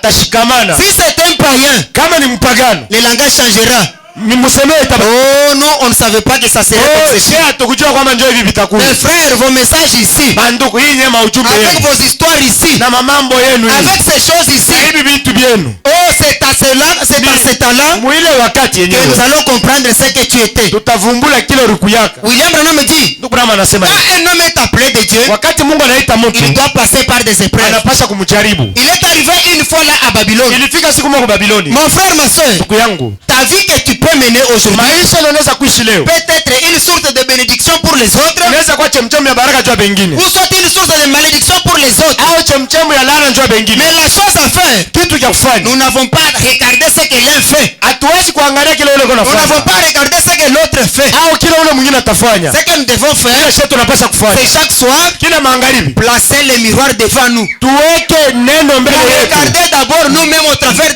du miroir. tuliangalie mbele ya neno, Voir comment nous avons marché. kuona namna gani tulitembea, Comment nous avons fait telle ou telle autre chose. namna gani tulifanya kitu Où fulani na est-ce que fulani. nous étions avec ceci? Ni wapi tulifika na Où hiki, est-ce que nous étions avec ni cela? wapi tulifika na kingine. William Branham dit, Ndugu Branham anasema hivi, quand Dieu appelle quelque chose, appelle une personne, wakati Mungu anaita mtu il n'y a que deux choses à faire. kuko vitu mbili vya kufanya. La première des choses qu'on doit faire, Cha kwanza kile tunapaswa kufanya soit, au c'est retourner là, ni kurudia mule, vendre tout ce que nous avions amassé dans le monde, kuhusisha vyote tulipata mdunia, et là nous serons légers pour suivre Jésus-Christ partout où il pale sera. tutakuwa bupepele ndio kwa Yesu, La marche sera facile. mwenendo utakuwa Et teketeke. la seconde chose, Na kapiri nous devons retourner là, tunapaswa kurudia mdunia, prendre tout ce que nous avons, kubeba vyote vile tulikuwa navyo, continuer la marche avec Jésus. kuendelea mwenendo Aller na Yesu, avec tout pour adorer Jésus. kwenda na vyote kuabudu Tout Yesu, ce que nous avons, vyote tuko navyo. si cela est compatible à Jésus, Kama vinapatana na neno ya nous Yesu les prenons. tunavibeba, Ça va nous servir de louer notre Dieu. itatusaidia kusifu na Ça va Mungu nous wetu, servir d'adorer notre Dieu. itatusaidia kuabudu Mungu wetu. Quand Jésus est arrivé sur les eaux, Wakati Yesu alifika pa il maji, a trouvé Pierre, alimpata Petro, l'homme qui avait péché toute la nuit, ule alilobaka bushiku buzima, qui était fatigué. alichoka na Il kuchoka, avait sa barquette. alikuwa na merekebu yake. Jésus n'a pas commencé par poser des questions. Avez-vous péché ou pas? Yesu ashikuanzia kumuuliza muliloba au hapana, Il dit, anamwambia prêtez-moi votre barquette. unipatie. Il prend la barquette, Anabeba mtumbwi, il va, anaenda il naye, prêche, anahubiri, il retourne anarudia avec la barquette. na mtumbwi, Il regarde Pierre là. anamwangalia Petro mwenye kwa pale. Eh papa, Baba, jetez le filet de ce côté-ci. tupa makila huku ngambo. Et Pierre qui était trop fatigué, Petro mwenye kuchoka kabisa. William Branham dit, ils étaient là en train de laver leur filet. Ndugu yangu anasema balikuwa bako nasafisha makila yabo. Et c'est la coutume chez les pêcheurs. Na ni zoezi kubali banaloba. Quand ils ont pêché la nuit, ils n'ont pas trouvé quelque chose. Wakati banaloba bushiku Ce bushiku qui bapata leur kitu. reste à faire, Kazi ile tababakiria ce n'est que laver les filets, ni kusafisha makila, plier les hameçons kwanza kukunja mandobani et retourner à la na maison. kurudia kwa manyumba. Pierre fatigué, Petro mwenye kuchoka, les autres fatigués. wengine wenye kuchoka, Il n'y avait aucun espoir. hakukuwa tumaini. Il dit, Anasema jetez les filets de ce Yesu côté-ci. anamwambia tupa makila pale. Branham dit, Branham il anasema n'a même pas parlé comme un chef. asikuseme na mamlaka yote Il n'a sana même chef. pas ordonné comme un roi. Asikuseme sawa vile Il sultani. a simplement dit, jetez les filets Yeye de ce anasema côté-ci. tupa tu makila pale. Mais écoutez l'attitude de Pierre. Sikia jibu ya Petro. C'est l'attitude qui nous attire là-bas. Hali kuna tukokotea mambo. Branham dit, Branham anasema une bonne attitude, hali mzuri, un respect heshima peut amener ce que tu désires à être amené à toi. inaweza kuleta bila ulikuwa unapenda vikukuie. Ton attitude peut conduire ce que tu veux vers toi. Hali ile huko nayo inaweza kukokota bila unapendaka vikukuie. Pierre dit, Petro anajibu, Seigneur, Bwana, nous avons péché toute la nuit. tunaloba bushiku buzima. Nous n'avons même pas eu un frère. Atanda kala tukulobe. Mais, Lakini mais, sur ta parole, sasa vile wewe unasema nous allons le faire. tutatupa makila. La Bible dit, Biblia inasema quand il a jeté les filets, wakati alitupa makila, le filet est arrivé là. makila inaingia mumai. Ils ont manqué comment tirer les filets. Balikosa na namna kani kukokota makila. Et au lieu que Pierre puisse tirer ses poissons Pahali Petro akokote ile samaki et continuer son chemin, na kuendelea munjia yake, Pierre s'est dit, oh là là, Petro anasema il doit être lui. anapasha kwa njoo yeye Mesia. Prends les filets Anabeba na makila et les poissons na samaki et la barquette. na mtumbwi. Oh, maintenant c'est suivre cette homme. Hapa sasa ni kumfuata Yesu. Mwenendo Pierre inaanza. sera maintenant un homme. Anakuwa mtu Il sasa. devient le succès. Il commence à suivre Jésus-Christ. Anakuwa mwanafunzi wa Yesu. Branham dit, Branham anasema c'est l'attitude qui attire Jésus à nous donner ce que nous hali désirons. kuna kokota Yesu kutupatia bila Si tunapenda. notre attitude est bonne à faire sa parole, Kama hali yetu iko mzuri mbele ya rien neno lake, ne nous résistera. hakuna kila atashinda kutupa. Il est arrivé qu'à Babylone, Ilifika kwa Babiloni. Daniel était un bon garçon. Danieli alikuwa kijana mwanaume Mais toute mzuri. sa vie, il n'avait pas de miracle. maisha yake yote hakukuwa Il n'y miujiza. avait aucun miracle dans sa vie. Yake muujiza maisha yake. Malgré qu'il priait le matin, Hata kama anaanza kuomba il asubuhi, priait à midi, midi anaomba, il priait le soir. magharibi anaomba. Tu ne dois pas t'attendre au miracle parce que tu as prié. Hauwezi kuchunga muujiza njoo Le uliomba. miracle, c'est quelque chose que Dieu fait instantanément, sans dépendre de toi. Muujiza ni kile kitu Mungu anafanyaka cha kukushutusha. Tu peux venir dans l'assemblée, Unaweza kuwa makutano, malade, uko malari, on prie pour toi, banakombea, tu retournes encore malade. unarudia tena mgonjwa. Ça ne veut pas dire que Dieu n'agit pas. Haipende kusema ya kwamba Mungu Ça ashitende. ne veut pas dire qu'il n'a pas entendu. Haipende kusema Mungu asishikie Ça ne maombi veut yako. pas dire qu'il n'a pas écouté. Haina kusema asikushikie maombi. Mais il y a un temps pour toutes Uko choses. wakati ya kila kitu. Daniel pouvait prier tout le temps. Daniel aliweza kuomba wakati mzima. Il s'attachait à son Dieu, Aliambatana kwa Mungu le wake. Dieu des Hébreux. Mungu wa Ibrania. Daniel priait Daniel anaanza kuomba. jusqu'à ce que cela est devenu un objet de chute pour les autres. Paka pale ilifika inakuwa kikwazo kwa wengine. Si ce que tu fais c'est la parole, Kama kile kunafanya ni neno. peu importe les murmures, Hata kusema sema kwa Bwana. peu importe les critiques, Hata kusema sema kwa peu Bwana. importe les mépris, Haijapokuwa peu kuzarau. importe les regards mauvais des Hao autres, watu wana kuangalia mubaya. ce que tu n'as qu'à faire ce n'est qu'avancer. Wewe ukifanya na uendelee. Avancer encore, Endelea. avancer encore, Endelea. avancer. Endelea. Parce que ce que tu Kwa fais, sababu kile ce n'est kunafanya pas la volonté de l'homme, haina mapenzi ya c'est Mungu. sa volonté à lui. Ni mapenzi yake. Mais écoutez ce qui est arrivé. Sikia kile kilifika. Daniel priait, Daniel mkuomba on a fait même un édit. banafanya On a fait même une loi. banaleta sheria. Si seulement on trouve quelqu'un en train de prier Kama notre Dieu ici, pata mtu ako naomba huyu Mungu c'est wako. la mort. Ni lufu.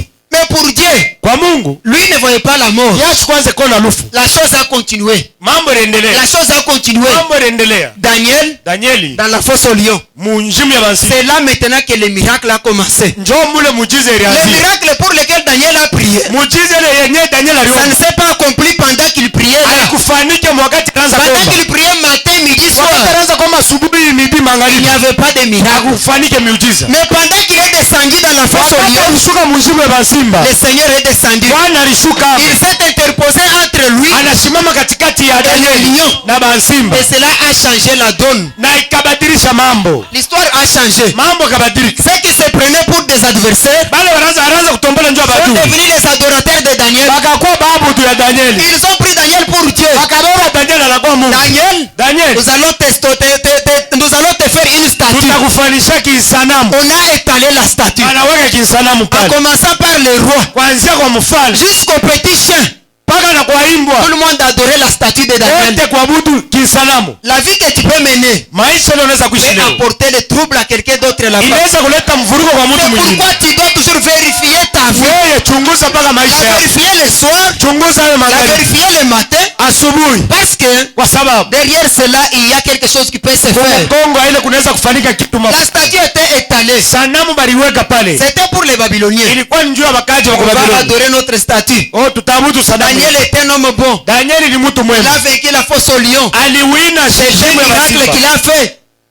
Alifanya vile. C'était un miracle Ilikuwa ni miujiza. que Dieu a fait. Yenye Mungu alifanya. Pour les Hébreux, Juu ya ils Waebrania. savaient que c'est Dieu qui a fait un miracle. Balijuaga kwamba ni Mungu ndio alifanya. Parce qu'ils savaient leur Dieu ce qu'il était capable Kwa de sababu faire. balijua nguvu ya Mungu wao. Mais pour les païens, Juu ya mapagano. Daniel devenait un Dieu. Danieli alikuwa Mungu. C'est ce qui arrive dans le monde. Njoo ile kunafika Quand mdunia. vous croyez le message, Wakati unaamini ujumbe. vos anciens amis vont vous éviter. Barafiki yako zamani Ils vont batakimbia. changer maintenant de cible. Batabadilisha sasa. Vous avez écrit votre homme là. Oh, mwe mliamini mtu wenu. Oh, cet homme-là. Oh, ule mtu Moi, wenu. je ne peux pas adorer un homme. Siwezi kuabudu Mungu. Je ne peux pas adorer un homme. Siwezi kuabudu Et Mungu. quand on parle de cela, Wakati tunasema juu hii. donc on est en train de Ni taquiner. wewe ndio beko nachokoza. Pourquoi? Juu hii. Parce que tu as croisé la parole. Kwa sababu ulipatana na Tu as neno. croisé la vérité. Ulipatana Et le kweli. monde va faire de toi un objet de chute. Dunia itakufanya na kuwa kishina ya kikwazo. Mais pour Dieu, Kwa Mungu tu seras un objet de gloire. utakuwa ni kishina ya Daniel utukufu. était un objet de gloire pour ses frères. Danieli alikuwa kishina ya utukufu njoo ya ndugu Mais yake. pour le peuple, pour les Babyloniens, Njoo ya un Babiloni objet de chute. ilikuwa ni kikwazo kwabo. La chose a tourné mal. Ile mambo ilifanya Et ilifikana c'est mbaya. maintenant le temps Na ilifika wakati que les trois Hébreux devraient être condamnés à mort pour ya cela. Waebrania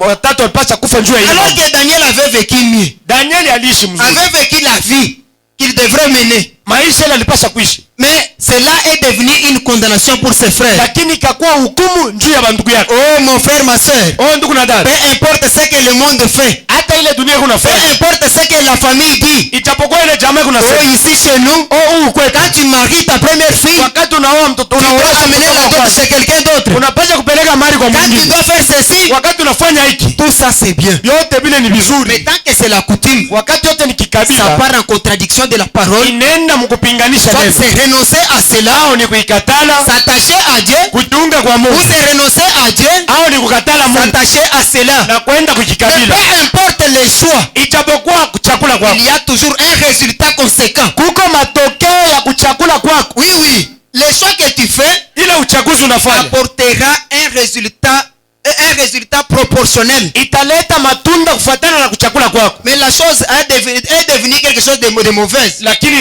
ikakuwa kitu kibaya. Les trois Hébreux se sont retrouvés qu'ils étaient coincés maintenant. Waebrania 3 walijikuta nabo. Nous allons adorer la statue de cet homme. Hapa tutabudu sanamu ya huyu. Mon frère, quand tu croises le message, Wakati unapatana na quand ujumbe, tu crois la parole, wakati unaamini neno, ne t'attends pas à ce que les choses marchent toujours selon toi. usijichunge vitu vitembee kufuatana na mawazo yako. Abraham me dit, Ndugu nasema les épreuves commencent. majaribu inaanza, Et quand tu as une épreuve, na wakati kulikuwa il majaribu n'y a que deux résultats. kuna kwa matunda mbili, Soit c'est l'échec, au ni kushindwa. comme le garçon est retourné devant l'épreuve, Sasa vile ule kijana alirudia mbele ya ile il kipindi, a pensé que la richesse de ce monde-là était meilleure que la vie. aliona utajiri ya dunia ilikuwa kupita Mungu, Oui, oui, c'était meilleur que la vie éternelle. ilipita mshima wa milele, Il est retourné dans le monde. akarudia mudunia. C'est là que Dieu dit, Ni pale Mungu anasema l'homme avait des grands biens dans le monde. mtu alikuwa na vitu vya mingi mudunia. Et il est difficile pour ceux qui ont des grands biens dans le monde Iko nguvu kwa bale beko na vitu vya mingi mudunia d'hériter du royaume des cieux. bapate kuingia mfalme ya Mungu. Quand vous croisez la parole, Wakati unapatana na neno, attendez-vous à des épreuves. mujichunge muvipimo. Les épreuves vont commencer. Majaribu itaanza, Ils vont commencer. itaanza. Prenons quelque chose ici, nous allons lire. Tubebe kitu kimoja tutasoma hapa. Prenons, crois-tu cela? Tubebe mahubiri, unayamini? Prêchez le 6 mai 1951. Yenye kuhubiriwa le 6 mai 1951. Nous allons prendre le paragraphe 35. Tutabeba kifungo cha 35.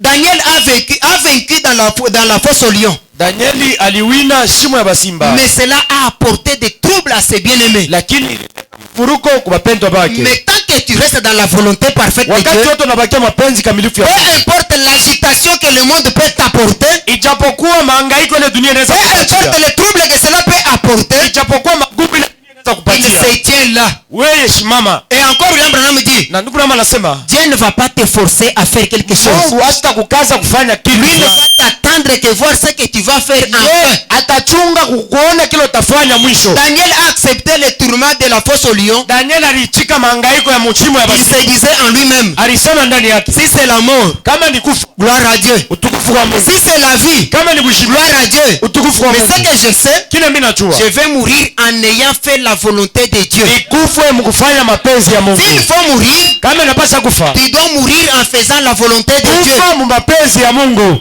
et non pas faire la volonté des hommes. hapana kufanya mapenzi ya watu. C'est une honte d'entendre que la femme que j'ai, c'est l'oncle qui me l'a envoyé. Inakuwa ni aya kusikia se bibi niko naye muyomba yangu ndio Mon mari alimtumia. ici, c'est papa qui l'a choisi parce qu'il Bwana travaille avec lui. yangu baba ndio alinichagulia kae. Puisque papa travaille avec les garçons, Baba anaanza kutumia ule kijana mwanaume. et c'est lui qui t'amène les maris. Na yeye ndio anakuletea bwana. Puisque ton père travaille avec tel, Njoo baba yako anaanza kutumika na mtu il a fulani. trouvé que sa fille était meilleure pour toi. Aliona kwamba ule bibi anaenea Et tu kukupatia. te dis chrétien, Na unajiita Mkristo. malgré cela. Ijapokuwa vile. Oh là là, la. c'est compliqué. Inakuwa ya nguvu sana. Prenons paragraphe 36. Tuwe paragraphe 36. Nous avons dit, crois-tu cela du 6 mai 1951. Ya Musime 1951. Ici, nous prenons la version Shekinah. Hapa tunabeba tafsiri ya Shekina. On devrait commencer à partir du paragraphe 35. Prenons 36 pour ne pas traîner. Tubebe 35 njoo tusikawie. Là, à Babylone, Kule kwa Babiloni, si je peux vous amener à faire un saut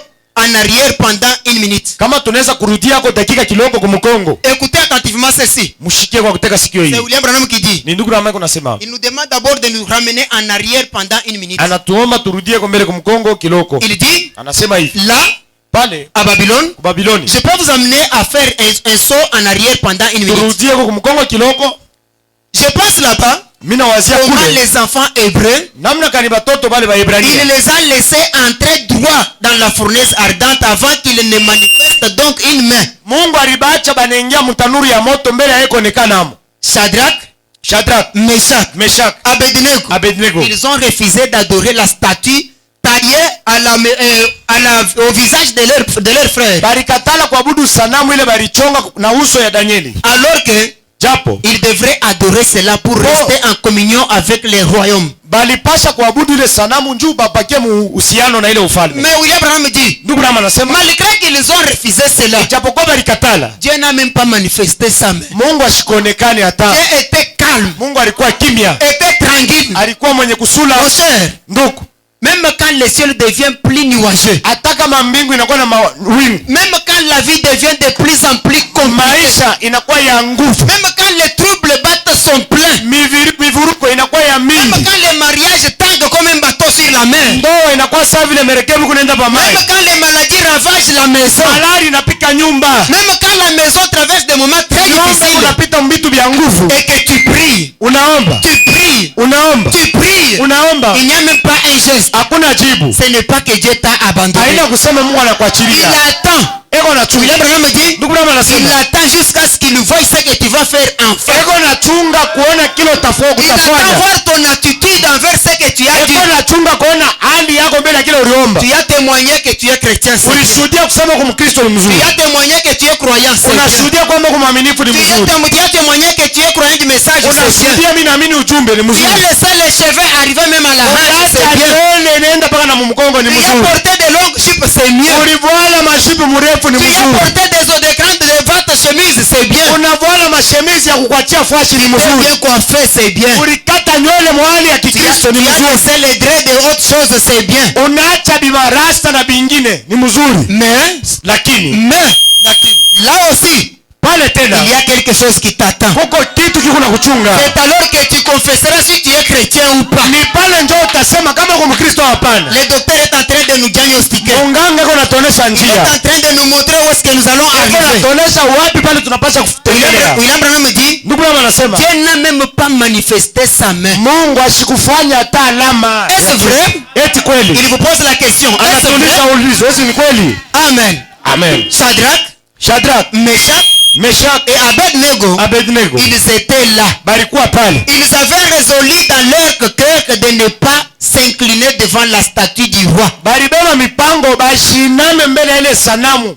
On a dit, banasema tu dois faire la coutume de chez toi. Unapaswa kufanya kikabila ya kwenu. Tu as refusé. Unakatala. C'est bien. Ni mzuri. Et aussi les coutumiers. Na benye bale ba mkikabila. Il y aura un jour qu'ils vont te conseiller. Kuko siku ile batakupa mashauri. Ils ne vont pas dormir. Abatalala. Ils sont aussi prudents. Na bono ko bakalamusha. L'ennemi les saisira au cœur. Adui atababamba. Pour venir maintenant te mettre à nu. Njoo ya kwa kukujaribu sasa. C'est alors que tu sauras tu l'es ou pas. Ni pale utajua kama Mkristo au hapana. Amen. Amen. Il dit, anasema hivi. Ils n'ont pas accepté de s'incliner devant la statue du roi. Abakuichike kuabudu sanamu. Et il les a laissés en venir au dernier moment. Mungu alibacha banengia na mtanuri ya moto. Ils sont arrivés au dernier moment. Baliingia na mtanuri ya moto. Observons cela juste un moment. Tuangalie hii mambo mdakika kidogo. C'est un peu en dehors de la leçon, mais inakuwa nje ya mahubiri yetu. William Branham dit, ndugu Branham anasema, ça ne cadrait pas avec ce qu'il enseignait. Haikuanza kutembea mbili alipasha kufundisha. Mais pour Dieu, il voulait à ce que ceci puisse nous enseigner aujourd'hui. Alipenda na shei tufundishe leo. Parce que tous les biens et les maux, kwa sababu magumu mangaiko yote concourent au bien de ceux qui aiment Dieu. Iko ya mzuri kubale banapenda Mungu. Nous l'aimons. Tunampenda. Et il nous aime. Yeye anatupenda. Nous aimons sa parole. Tunapenda neno yake. Ça nous bénit. Iko natubariki. Amen. Amen. C'est un peu en dehors de la leçon. Inakuwa nje ya mahubiri yetu. Mais écoutez, lakini mshikie. Dieu attend les derniers moments. Mungu anachungaga wakati ya mwisho. Il ne vient pas quand ça commence par le mot de tête. Ashiku yake wakati kichwa kinaanza kuluma. Le mot de tête, oh Seigneur, Seigneur. Kichwa kuluma Bwana. Il peut laisser le mot de tête sans forcer. Anaweza kuacha kichwa kuluma kinakuwa kianguka. Cela attaque même l'estomac. Inabamba na estomac. Cela avance. Inaendelea. Ça attaque même les genoux. Inabamba na magoti. Tu pouvais te tenir debout. Unaweza kushimama. Pour le moment tu te tiens plus debout. Upime tena na kushimama. Tu pouvais parler. Unaweza kusema. Tu ne parles plus. Au useme tena. Tu pouvais crier. Unaweza kulalamika. Tu ne sors même pas la voix. Na sauti haitoke tena. Il est toujours là. Yeye yuko pale. Attendant que tu confesses le dernier mot. Chunga mwisho. Il n'est pas parti. Ashiende. Il est là. Eko pale. Observons cela juste un moment. Angalia tu mdakika kidogo. C'est un peu en dehors de la leçon. Inakuwa nje ya mahubiri. Mais écoutez, lakini mshikie. Dieu attendait les derniers moments. Mungu anaanza kuchunga wakati ya mwisho. Sans doute. Pasipo shaka. Frère, ndugu, ça fait longtemps dans ces fauteuils roulants. kuna kawia huko mwiji kichi cha La bulema. maladie a beaucoup traîné. Malari na kawia. La souffrance a beaucoup traîné. Mateso na kawia. La méchanceté de tes voisins a beaucoup traîné. Haya ya majirani hapo Ils na ont kawia. décidé même de te ravir la petite parcelle qui te reste. Beba mipango ya kunyang'anya Ils kampango ont kwenye décidé même de karibakia. te faire déguerpir de la maison. Beba mipango ya kuandama na La mnyumba. méchanceté de ton bailleur a dépassé les limites. Ya baheru wako inatambuka mipaka. Mais Lakini lui est là, Mungu yeye eko pale. attendant les derniers moments. Eko nachunga wakati ya mwisho. Il attend voir ton attitude. Eko nachunga kuona kile utafanya. Amen. Amen. Mais peut-être que Dieu attend les derniers moments pour voir ce que vous allez faire, vous ferez à ce sujet-là. Saa zingine Mungu ako nachunga wakati ya mwisho aone kile utafanya pa ile mambo. Peut-être que vous aussi, Saa zingine na wewe, vous, assise là, mwenye kuikala pale. sœur ou frère, Ndugu au dada. peut-être qu'on attend les derniers moments, peut-être que c'est ça. Saa zingine Mungu ako nachunga wakati ya mwisho, saa zingine njoo ile. Il connaît les besoins de chaque cœur ici. Anajua hitaji ya kila mtu Il hapo. connaît ton souci. Anajua kile Il unapenda. connaît ce qui ronge ton cœur. Anajua kenye kuumiza roho yako. Il sait que le travail ne marche Anajua pas. kwamba kazi haendeke. Il sait que les maladies battent son plein dans la Anajua maison. kwamba malari isha kupita nyumba. Il sait que la famille bat son plein dans la Anajua maison. kwamba njala mnyumba iko amo Il mingi. sait que tu es nu sans habit. Anajua kwamba hauna na manguo. Il sait que les minervales, même pour payer tes enfants à l'école, tu n'en Mafuta as ya pas. kulipia watoto kwa masomo hauna nayo. Bien que le ciel devienne de plus en plus nuageux, Hata kama mbingu inafunikwa na mawingu. il attend néanmoins les derniers moments. Mungu ako anachunga wakati ya mwisho. Il dit, Anasema hivi. peut-être que c'est ça. Saa zingine njoo yenyewe wakati Je ya peux mwisho. voir Shadrach et Meshach. Mimi naweza kuona Shadraka Et Meshaki Abednego dire, na Abednego wanasema tu peux nous brûler. unaweza kutuchoma, Tu peux faire ce que tu veux. kutufanya vile mnapenda, Mais nous, lakini sheye mais lakini nous tiendrons ferme à ce qui est la vérité. tutashimama mkia kweli. Amen. Amen. Peu importe ce que cela peut amener, Hata kama mnatuchoma, toi prends la décision hata kama mambo yanakuwa nguvu, wewe beba de mpango, ne faire que ce qui est dit de Dieu. fanya mpaka mapenzi ya C'est Mungu. derrière cela qu'il y a la bénédiction. Mgongo ile kuku baraka. Et vous aujourd'hui, Na mwe vous leo pouvez vous moquer de moi, mnaweza kunichekelea, me taxer de saint exalté et tout. kuniita mtakatifu mwenye kujiviringisha chini na On peut vingine. avancer, prenons le paragraphe 38. Tuendelee mbele, twende paragraph 3. Remarquez alors, Muone basi, quand on en arrive à cette heure critique, wakati tunafika mwile wakati mubaya, je peux voir le roi Nebuchadnezzar. mimi naweza kuona mfalme Il Nebukadneza représente ici le monde, dire. anabaonesha hapa, anabambia hivi, Lui qui représente le monde. ye mwenye kuonekanisha dunia. C'est ça qui nous arrive à nous tous. Jo mambo kunatufikia Quand peut-être le commerce ne marche pas, wakati biashara bibambe il y tena, a toujours un papa du coin kuko paka baba mwa fulani wa ngambo fulani qui vient et qui dit, atakuya nakwambia, comment tu fais ces histoires? wewe unebifanya je Ici au marché où tu es, musoko muwi c'est un autre monde. ni fashi ingine Toi, ce que tu es en train de faire, hivi kunafanya tu wewe n'iras pas loin. Il abitendeka arrive même à nous citer des noms de gens. beko natutaya na manjina ya Il watu, cite même les noms des chrétiens. anakutaya na njina ya Wakristo. Mais tu sais, Unajua les frères tels avec qui vous priez, ndugu fulani na ule mnaombaga naye, n'est-ce pas, c'est moi qui sais son secret. mimi njo mimi na siri C'est yake, moi qui connais ce qu'il fait. mimi njo mimi na bila nafanya. Ne l'écoute pas. Hapana kumshikia, Ne laisse pas Satan t'informer. usiache shetani akupe habari. Parce que quand il vient avec son information, Wakati unabeba habari yake, son objectif, kifukuzio c'est te tuer. ni kukuua, Tu vas mourir à coup sûr. utakufa vya kweli. C'est ça qui arrive. Jo mambo inafanika Quand il y a une maladie dans la maison, wakati mnyumba Mungu malaya, soit c'est le papa qui appelle en tant qu'étant un païen, au ni baba mpagano anakuita, ou soit c'est la maman qui appelle étant un païen, au ni mama yako la shiamini, ou soit un grand frère quelque part. au mkubwa fashi Et ingine Dieu, mais tu sais, anakwambia, nous dans notre famille, shem jamaa yetu, quand il y a telle ou telle autre chose, wakati mko kitu kia et hivi nous au avons juste kingine, un simple geste que nous faisons. tuko na mambo mwa kidogo Mais ce tunafanya n'est pas du fétiche. aina Ce n'est pas du fétiche. Ce n'est pas sorcier. aina vya buloji, C'est juste des petites cérémonies que vitu nous vingi faisons. tu tuloko tutakupa, Il peut t'expliquer ce que les ancêtres faisaient. atakuonesha ile bankambo bataza kufanya, Il va vous montrer ce que les ancêtres ont fait. atakuonesha kile bankambo balifanya. Mais toi, Wewe ne l'écoute pas. funga mashikio, N'écoute néanmoins pas les conseils de l'ennemi Satan. funga mashikio kwa mashauri ya Son shetani. souci, Nia ce yake n'est pas te voir émerger. aina kukuona uendelee, C'est t'éliminer. ni kukutosha na musoko Si mwenyewe. seulement tu l'écoutes, Kama tu unamshikia seras éliminé. batakutosha na mwenyewe musoko mule kunaujisha. Branham dit, Branham je anasema peux voir Nebuchadnezzar, mimi naweza kuona Nebukadneza, lui qui représente le monde, yeye mfano ya dunia, venir et dire, anakuya anasema eh bien, basi très bien, mzuri kabisa, nous allons faire sortir de cette religion-là tutatosha mwiki kidini tu as témoigné que tu es croyant du message. unashuhudia kwamba kwa mwaminifu wa On ujumbe va te faire sortir cette Ile grâce yenye du message. dini ile tutakutosha Maintenant, on va faire sortir cela en les brûlant. tutabatosha kubachoma Vous savez, Munajua. il peut ne pas être appelé Nebuchadnezzar. ashiwezi saidia bamwita hata Oui, Nebukadneza c'est ça que nous avons dit. ndio ile tulisema Il peut ne pas être appelé Nebuchadnezzar. hawezi saidia kumwita Il vile peut s'appeler peut-être maman. banaweza kumwita mama Il peut être papa. inaweza kuwa ni papa Il peut être un ami. inaweza kuwa rafiki C'est lui qui représente beaucoup plus d'affection pour nous. ule konaone ego wa karibu na wewe Oui, oui. Ule kunaonekana umependwa sana. wakukupenda Oh, kabisa mon ami. oh rafiki yangu Mais toi, tu vas souffrir pour rien. wewe hapo utateswa juu ya Le bure. frère André là. ndugu Andrea ule Mais ce n'est pas seulement la parole seulement. haina mpaka neno Nous étions avec lui à Kansas. tulikuwa naye kukanzezi Oh, vous aventurez avec ces histoires-là. Hein? mko nacheza na bile bintu bile Il faut être prudent. sopoka Il faut être malin. kwa mkalamushi Papa, baba avec la parole seule, na hii neno tu tu kunaishi vieilliras sans être marié. utazeeka mkwera utebona Tu n'auras pas de mari. bwana C'est utampata ce que l'ennemi vient dire. ndio ile adui Il anakuja peut ne pas s'appeler Nebuchadnezzar. ashiwezi tumwita saa zile Mais Nebukadneza il peut être même une tante. anaweza kuwa hata sanga Mais ma fille, binti tu wangu es en train de prendre de l'âge. huku nachelewa Avec vos histoires de messages. na mamambo yenu ile ya Tu message n'auras pas de mari. bwana utakupataka Car à toi,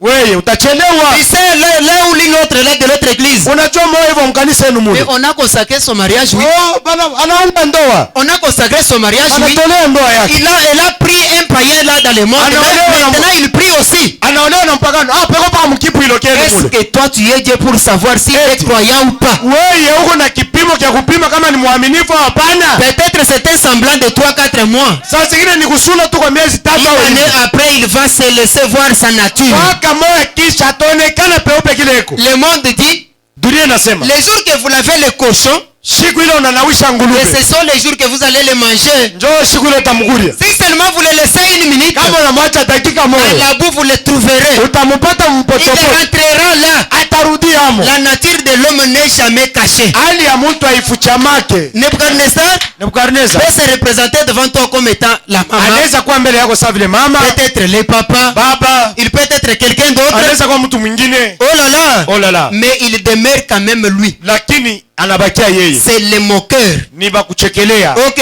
Je peux voir Shadrach, Meshach, Abednego dans une réunion. mimi naweza kuona Shadrach Meshach Abednego mkusanyiko Excusez-moi, j'ai sauté de quelques lignes. tuliluka mistari kidogo Ok.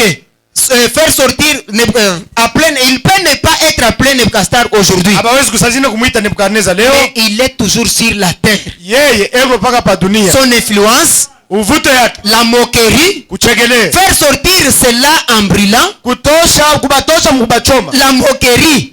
kubachekelea Et il a dit, na akasema hivi nous allons simplement les débarrasser de cette religion. she tutabatosha mwile dini yabo Nous allons chauffer la fournaise 7 fois plus qu'elle ne l'ait jamais été. tutawakisha tanuri ya moto mara 7 vile tu yaiwakishaka Vous savez les épreuves dans la vie, mnajua majaribu maisha nous en avons tous. tuku nayo shebote Mais Dieu donne les épreuves chacun selon sa foi. lakini Mungu analetaka majaribu kwa kila mtu Chacun kufuatana na imani reçoit yake les épreuves selon sa capacité. kila mtu anapata majaribu kufuatana na kipimo yake Ce que toi tu peux négliger, c'est ton voisin. ile unaweza kusula kwa jirani Ça peut être aussi, cela est mesuré aussi à sa foi. inakuwa mkipimo kufuatana na imani Parce yake que Dieu ne fait rien au hasard. juu Mungu asifanyake kitu kwa Toi bure tu peux penser que manquer les habits, oh frère, les habits n'est rien. wewe unaweza kuwazia kukosa manguo haina kitu Mais dans cet état de manquement des habits, kwa ile hali ya kukosa manguo l'ennemi s'aventurera pour l'attaquer. adui atabeba bujanja njoo Toi tu peux kukombanisha penser que d'avoir le mot de tête ce n'est pas une épreuve. wewe unaweza kusema hakuwa na kichwa kuluma haina Mais quand kitu Dieu yake a amené le mot de tête, wakati Mungu analeta ile mamo il a mesuré la foi de cette personne. alipima imani ya yule mtu Il y a des gens qui sont allés chez le féticheur juste à cause du mot de kuko tête. bantu balenda kubafumu njuu ya kichwa kuluma Il y a des gens qui sont allés voir des féticheurs juste à cause du gonflement du pied. kuko bantu balenda kubafumu njuu ya mkulu ilivimba Mais toi,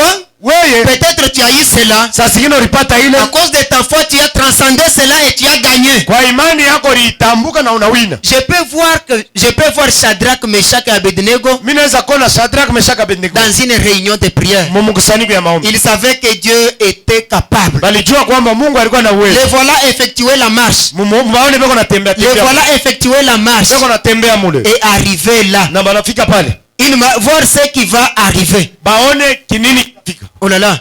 Les voilà effectuer la marche de la mort. mubaone beko naenda munjia ya lufu Ils étaient là. balikuwa pale Ils ont commencé à marcher. bakaanza kutembea Pendant que derrière eux, il y avait des gens avec des flèches. kumukongo yabo kulikuwa pale beko na mikuki. Allez, avançons. Ale twende kumbele. Ils ont marché. Beko na tembea. Ils marchaient sachant que maintenant nous allons vers la mort. Tembea kwa kujua kwamba tukunaenda ni kufa. C'était compliqué pour eux. Kwa sababu ilikuwa ni mambo ya nguvu. Il n'y avait pas d'espoir. Hakukuwa tena tumaini. Mais ils marchaient vers la mort. Baraanza kwenda munjia ya nufu. Malgré cela, Ijapokuwa ils savaient que Dieu était capable. balijua kwamba Mungu ni wa nguvu. Les jours suivants, Siku le ilifuata roi s'assit et dit, mfalme akaikala na kusema, eh bien, mzuri, nous allons voir ce qu'il va arriver. tutaona kile kitabafikia Quand nous placerons la chaleur sur eux, wakati tutaweka moto yule ils yao. vont donc renier cela comme les autres. Batakatala imani yao sasa Il y wengine. avait des gens qui avaient renié leur foi. Kwa wale walikatalaka Mais toi, na wewe tu t'es saisi de cela. wewe ulishikamana Tu kule. t'es cramponné à la parole. Ulipamba kuneno. Tu as effectué le premier pas. Unafanya tu ya Toi que kwanza. sachant que c'était devant la mort, Wewe ulijua kwamba ni mbele ya il a nufu. quand même avancé. Lakini ulienda Ne kumbele. pensez-vous pas que le diable a à mettre la chaleur sur vous Amuwazi ya kwamba shetani anaweka moto mbele yenu. quand vous proclamez quand vous proclamez votre guérison Wakati unashuhudia kwamba unapata matunzo ou votre salut na wokovu ou unaipata le baptême du Saint-Esprit, au batizo na mtakatifu, il placera la chaleur sur vous. ataweka moto mbele yenu. Oui, Ndiyo. il le fera. Atafanya vile. Il amènera des maladies. Ataleta Il mamalali. amènera des troubles. Ataleta Il magonjwa. s'élèvera même des vrais chrétiens Kutakuwa hata bakristo vya kweli. qui témoigneront en faux pour toi. Batakushuhudia uongo juu yako. Il se tiendra là Batashimama et pale dire oui, kusema ndio moi je l'ai vu. mimi nilimwona. Il confesse avec tout son cœur. Atasema na roho yake Je yote, l'ai entendu. ndimushikia. Ce n'est pas lui. Aina ye C'est l'ennemi qui chauffe encore. adui yako na Il est weka en moto, train de chauffer le yako four. na weka moto, Il est en train de chauffer la fournaise yako na ardente. weka ile tanuri ya moto. C'est là pour t'empêcher à Juu. ne pas avancer. Akupeleke upotee, Mais usiende toi ne kumbele. regarde pas à cela. Wewe ushangalie kubile. Alors, Basi lorsqu'ils sont arrivés à cette heure critique, wakati walifika mwile wakati mubaya, montant la passerelle, beko napanda pour ainsi dire, juu ya kusema montant la marche vers Ah. la fournaise, beko napanda vipandio ndio kwenda mtanuri, parce que la fournaise était en bas kwa sababu tanuri ilikuwa chini, et était sur la surface. bo balikuwa yulu Et hapo, on avait creusé, on balichimba y avait placé les bois. baneka mo miti, On a multiplié les bois cette fois qu'on en a toujours multiplié. banaweka nkuni mingi sana, Et pendant qu'ils avançaient, na wakati banaanza kuchofa pour ainsi dire, pour tomber dans cette juu fournaise baanguke mwile moto qui était chauffée cette fois plus qu'elle ne l'avait jamais été. yenye mulikuwa moto ya mingi kuliko vile banafanyaka. Remarquez, Muone, j'entends Shadrach dire, mimi nasikia Shadraka anasema, Meshach, Meshak, es-tu sûr d'avoir prié jusqu'à l'exaucement? huko na hakikisho kusema uliomba na Mungu anakuitika. Ils étaient en bas de la marche. Balikuwa beko natembea, Ils ont marqué le pas. banaweka Ils hatua ya ont kwanza, avancé. ya pili. Pendant qu'ils avançaient, Wakati wanaanza kuendelea, Shadrach pouvait parler à l'autre. Shadraka anaweza kuita mwingine, Es-tu sûr que tu as prié jusqu'à huko na l'exaucement? hakikisho kusema uliomba na Mungu anaitika maombi. Et Meshach pouvait dire, Meshak naye anaweza kujibu oui, bien sûr. vya kweli. Oh là là, Oh la la, avançons. tuendelee mbele. Pour essayer de... Oh, je me suis... Excusez-moi la vitesse aussi. Mnirehemu kidogo. Jusqu'à l'exaucement.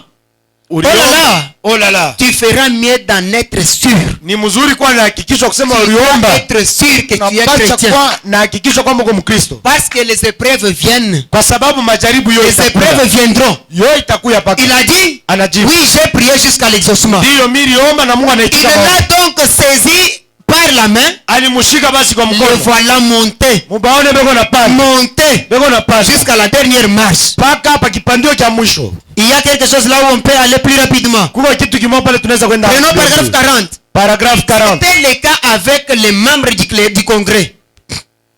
C'était le cas avec les membres du congrès, avec les gens de l'église. Mpaka vile pamoja na bantu ya kanisa. Vous avez dit, Mnasema ne lâchez pas prise. ushachirie, Ne lâchez pas prise. ushachirie. Quoi que les troubles font rage. Ijapokuwa mambo inafanyika, Ne lâchez pas prise. wewe ushachirie. Très bien. Mzuri. Restez là. Bakia paka Dieu pale. peut nous délivrer de cette fournaise ardente. Mungu anaweza kutukomboa toka mwile tanuru ya Encore moto. quelques marches. Tuendelee tu. Ils étaient là loin. Balikuwa kule mbali. Ils montaient. Beko na panda. Et ils parlaient. Beko na sumbuli. Ils montaient. Beko na Ils panda. parlaient. Beko na sumbuli. Malgré qu'ils voyaient la mort qui faisait rage là, Banaona lufu mbele yabo. ils se posaient toujours des questions. Balianza kujiuliza maulizo. Est-ce que tu as bien prié? Uliomba mzuri? Est-ce que tu es sûr que Dieu est là? Huko na hakikisho kwamba Mungu Est-ce yuko que kwako. tu l'as vu faire quelque chose? Ulimuona anafanya kwa kitu mo fulani. pendant qu'ils s'avançaient, Wakati banaanza kwenda mbele, là quelque chose aussi s'est préparé. kuko kitu kimoja Mungu anaanza kutayarisha. Amen. Amen.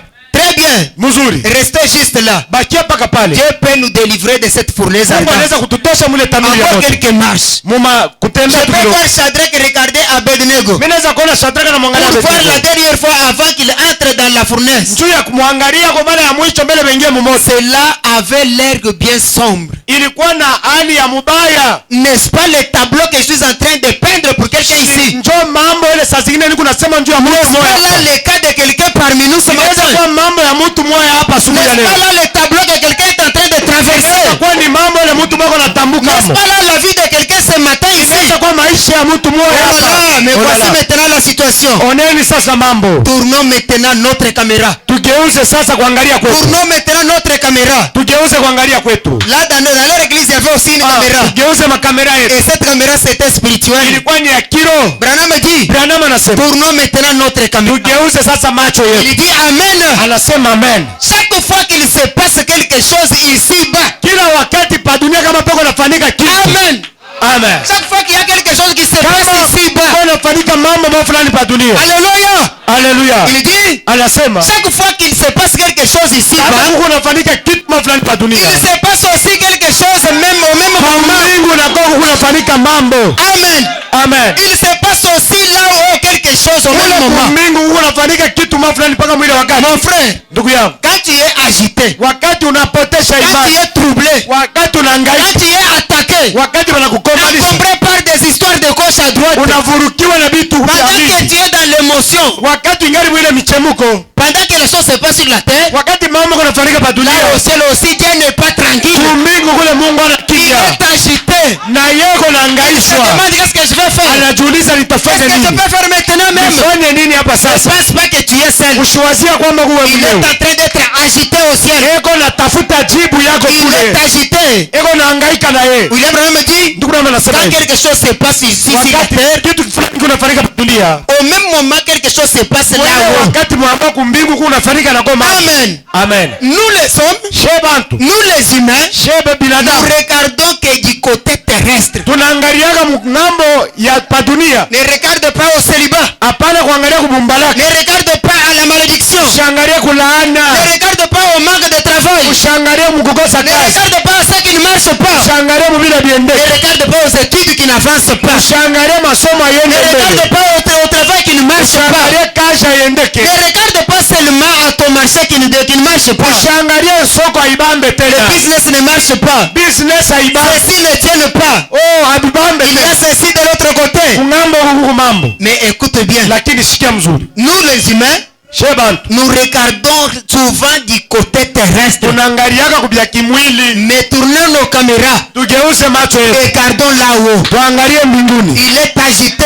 Yeye yeko natafuta Oh jibu. là Oh là là. là. Je peux le voir assis là. Mimi naweza kumwona mwenye À kuikala sa majesté. Mungu bwa. Oh là là. Oh là là. Ses habits royaux, Mumangu yake ya mfalme. sacerdotaux pendaient autour de lui. Mfalme mulikuwa yulu Il yake. était assis là. Alikuwa mwenye kuikala Je pale. peux voir un grand ange s'avancer. Naweza kuona malaika mkubwa anashuka. Oh mon frère, ma soeur. Oh ndugu na dada. Il est le même Dieu. Eko mmoja ule Il ne Mungu. change jamais. Ashibadilika. Il agit quand il le faut agir. Eko natenda wakati kuko mambo. Mais il nous faut avoir une bonne attitude. Inatupasha kuwa na hali Il mzuri. nous faut avoir une bonne attitude. Inatupasha kuwa na hali Abraham mzuri. nous explique quelque chose qui s'est passé à cause de la bonne attitude. Ndugu namba anatufasiria kitu kilipitikana juu ya hali Il mzuri. dit, Anasema ceci. anasema hivi. Nous devons avoir une bonne considération de ce que nous désirons. Tunapasha kuwa na hali mzuri kwa kuchunga ile tunapenda. Prenons une délivrance totale. Tupe mahubiri ukombozi Une kamilifu. délivrance totale.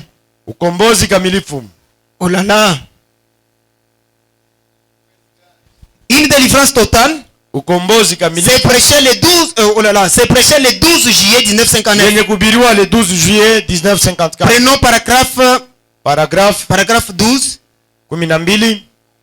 Voyons ce qui est arrivé avec un autre monsieur Tuone ile mambo ilifanyika à na cause mtu d'une bonne mwingine. attitude. Juu ya hali. William Branham dit, Ndugu namba anasema c'était un vieux papa. ilikuwa ni baba mzee, Il était lui-même malade. alikuwa mgonjwa, Il avait les poumons qui étaient troués et ça saignait. mapumo yake ilikuwa isha kutoboka, iko natosha damu. Il était malade. Alikuwa Il malali, avait sa femme qui était assise dans une fauteuil roulant. bibi yake mwenye kuikala mukiti cha Il était kutembesha, assis dans un fauteuil roulant. alikuwa mukiti cha kutembesha. Mais ils ont effectué un long voyage. Bakasafiri Parce que William Branham était à Chicago en train de tenir ses campagnes. ndugu Branham alikuwa kushikako iko na ubiri. La salle dans laquelle il tenait des campagnes, c'était trop petit. Washi mula anaanza kubiria, ilikuwa ni fashi kidogo. Mais le monsieur et sa femme ont fait un long voyage. Ule baba na bibi yake balisafiri kutoka nchi ya Quand mbali. ils sont arrivés, Wakati wanafika, Billy Paul a dit toutes les cartes étaient déjà terminées. Billy Paul anasema makarti yote ya priere Et ilikuwa pourtant, shakwisha. la réunion de prière, William Branham distribuait des cartes de Japo prière. kusanyiko ya maombi ya mamalari, L'homme ndugu Branham anaanza kukabula s'est makarti. vite dessus. Ule mtu anaona Il dit, anakachoka, anasema Billy Paul a dit, nous n'avons pas encore de cartes. Billy Paul anasema tuna tena na makarti, Mais l'homme lakini a trouvé qu'il y avait encore quelque chose à faire. ule ndugu aliona kia kufanya, Il a pensé, akawaza, il a cherché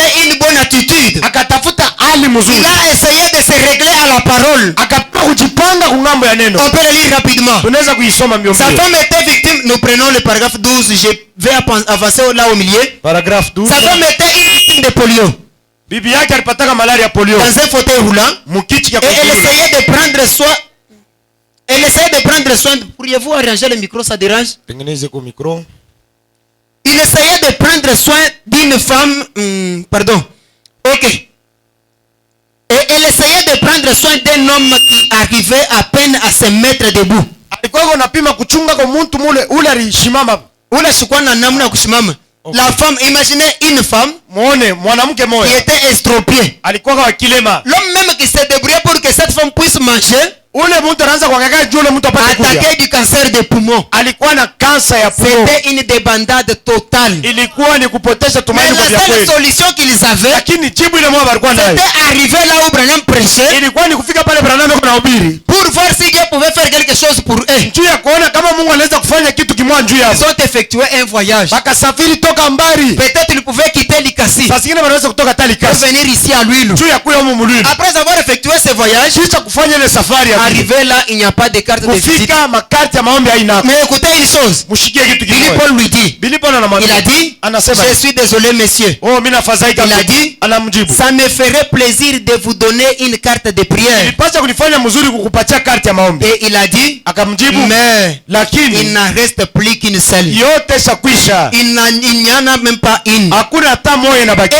a dit, Akamjibu, eh bien, mzuri. d'accord fiston. Asante. Il a dit, Akajibu, écoutez le papa. shikia ule C'est baba. un petit garçon qui lui parlait. Ilikuwa ni kijana mtoto kuna mwambia. Mais pour lui, Kwake ye les besoins itachi yake étaient de voir William Branham prier pour lui. ilikuwa ni kumuona ndugu Branham amombe. Il dit, Anasema, oh, ce n'est pas grave. "Oh, haina tu ya nguvu." Il a dit, Akajibu, nous nous sommes efforcés de venir jusqu'ici. tulijikaza kwa nguvu yetu juu tufike. Mais ce n'est vraiment pas facile pour nous. Ai kukweteketeke kwetu sheye. Et Billy a dit, Bili akamjibu, je vais vous dire ce qu'il faut faire. mitamiambia kiamua Il kufanya. a dit, Akasema, Billy leur a placé dans une salle. Bili akabaweka mchumba Il moja. savait que par là, Alijuaka kwamba son kupitia père pale devrait passer dans cette salle-là. baba yake alipaswa kupitia Et mule. quand l'homme est entré dans la salle, Wakati ule mtu aliingia mwile chumba, quand Billy a parlé de cela, wakati Bili alisema juu ya mambo, papa a accepté cela. baba akaichika. Billy est allé chercher papa. Bili akaenda kutafuta Il l'a Branham. fait entrer. Akamwingisha. Ensuite, je vais le faire sortir par là. Kisha mitabatoshia Et il kupitia a hivi. dit, Akajibu, à ce moment-là,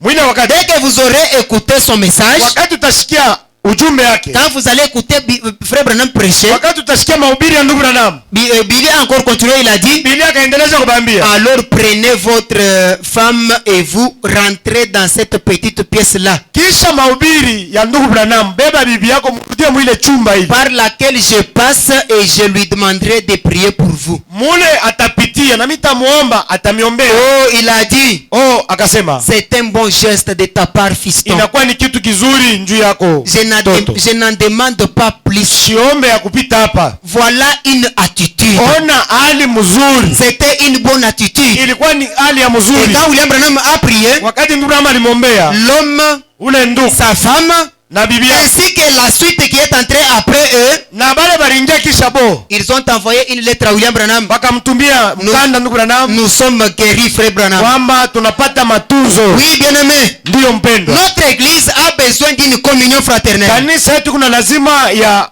Notre église a besoin de ushirika l'unité. kidugu, ya umoja. C'est ça même la ligne droite que Jésus a laissée à son Jo église. yenye njia mzuri ile ndugu Branham. Mais ya moi l'église, Lakini kanisa à tout moment, wakati a yote toujours cherché par où sortir. inatafutaka njia ya kuponyokea. Mon frère, ma soeur, Ndugu na dada, il y a toujours un moment difficile dans la vie kuko wakati mwa mubaya mu maisha où katikati. il faut que lui-même puisse descendre et faire quelque chose. Inatupasha Mungu yeye ashuke Et na s'il ne atende. le fait pas, Kama asishuke na il n'y a kutenda, personne qui peut le faire. hakuna yule anaweza Mais kusaidia. le seul moyen d'arriver à cela, Namna mzuri ya kufika kule c'est de s'incliner dans la parole. ni kuinama tu ndani ya maombi, De s'incliner derrière sa volonté. kwenda tu kumkonga ya mapenzi De yake, s'incliner derrière sa parole. kujipanga kumkonga ya neno lake. L'église a reçu de Dieu une ligne de conduite. Kanisa ilipata kwa Mungu kitu, njia ya kufuata, Mais néanmoins, lakini l'église, kanisa trop souvent, essaye toujours de sortir de cette mara ligne. mingi kunatoka mwile njia Mungu aliweka. Oh, nous allons... Le temps nous fait défaut déjà. Excusez-moi de prendre quelques minutes seulement. Oh, muniremu nibebe dakika tu kidogo. Nous avons dans la vie plusieurs amis. Mu maisha tuko na barafiki ba mingi, Il y a beaucoup d'amis qui entourent l'homme. kuko barafiki beko pembeni ya Les mtu, autres sont pour sa chute. bengine njoo beko Les napenda kuona autres sont kwa pour sa réussite. bengine njoo ya kuweza kwa Les autres sont là ne faisant rien. bengine beko tu pale njoo ya kuangalia. Prenons la dernière écriture et nous allons terminer par là. Bebe andiko ya mwisho na utaishia pale. Prenons, crois-tu cela?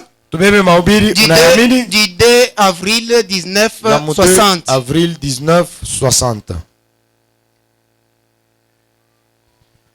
Non, avant cela, prenons ceci. Mbele ya ile tubebe hii. Nous avons dit, Tulisema ce que Dieu nous donne, kile Mungu ce anatupa, que Jésus a besoin de nous voir faire, ile Yesu anapenda kuona tufanye, c'est nous voir faire ce qui lui plaît à lui. ni kuona tufanye mapenzi yake. Soit, Au pour ces garçons, juu ya ule kijana il aurait dû rentrer et vendre et aller suivre Jésus. alipasha kwenda kuzisha mali yake yote na kufuata Yesu. Et si ce n'est pas le cas, Kama ikukue vile, récupérer tout ce qui était à lui que Dieu lui avait donné kubeba vyote vile Mungu alimpatia, et suivre Jésus-Christ avec, kufuata nabyo Yesu parce Kristo, que cela allait servir aussi Jésus dans son ministère. kwa sababu vilipasha kufuata kusaidia Yesu. Ça allait kwa huduma yake. servir Dieu ça allait le servir à adorer Dieu. Ilipasha kumsaidia kuabudu navyo Mungu. Prenons ici quelque chose Tubebe. avant de terminer. Tubebe kitu kimoja hapa. Prenons par la foi Moïse, Tubebe mahubiri kupitia imani.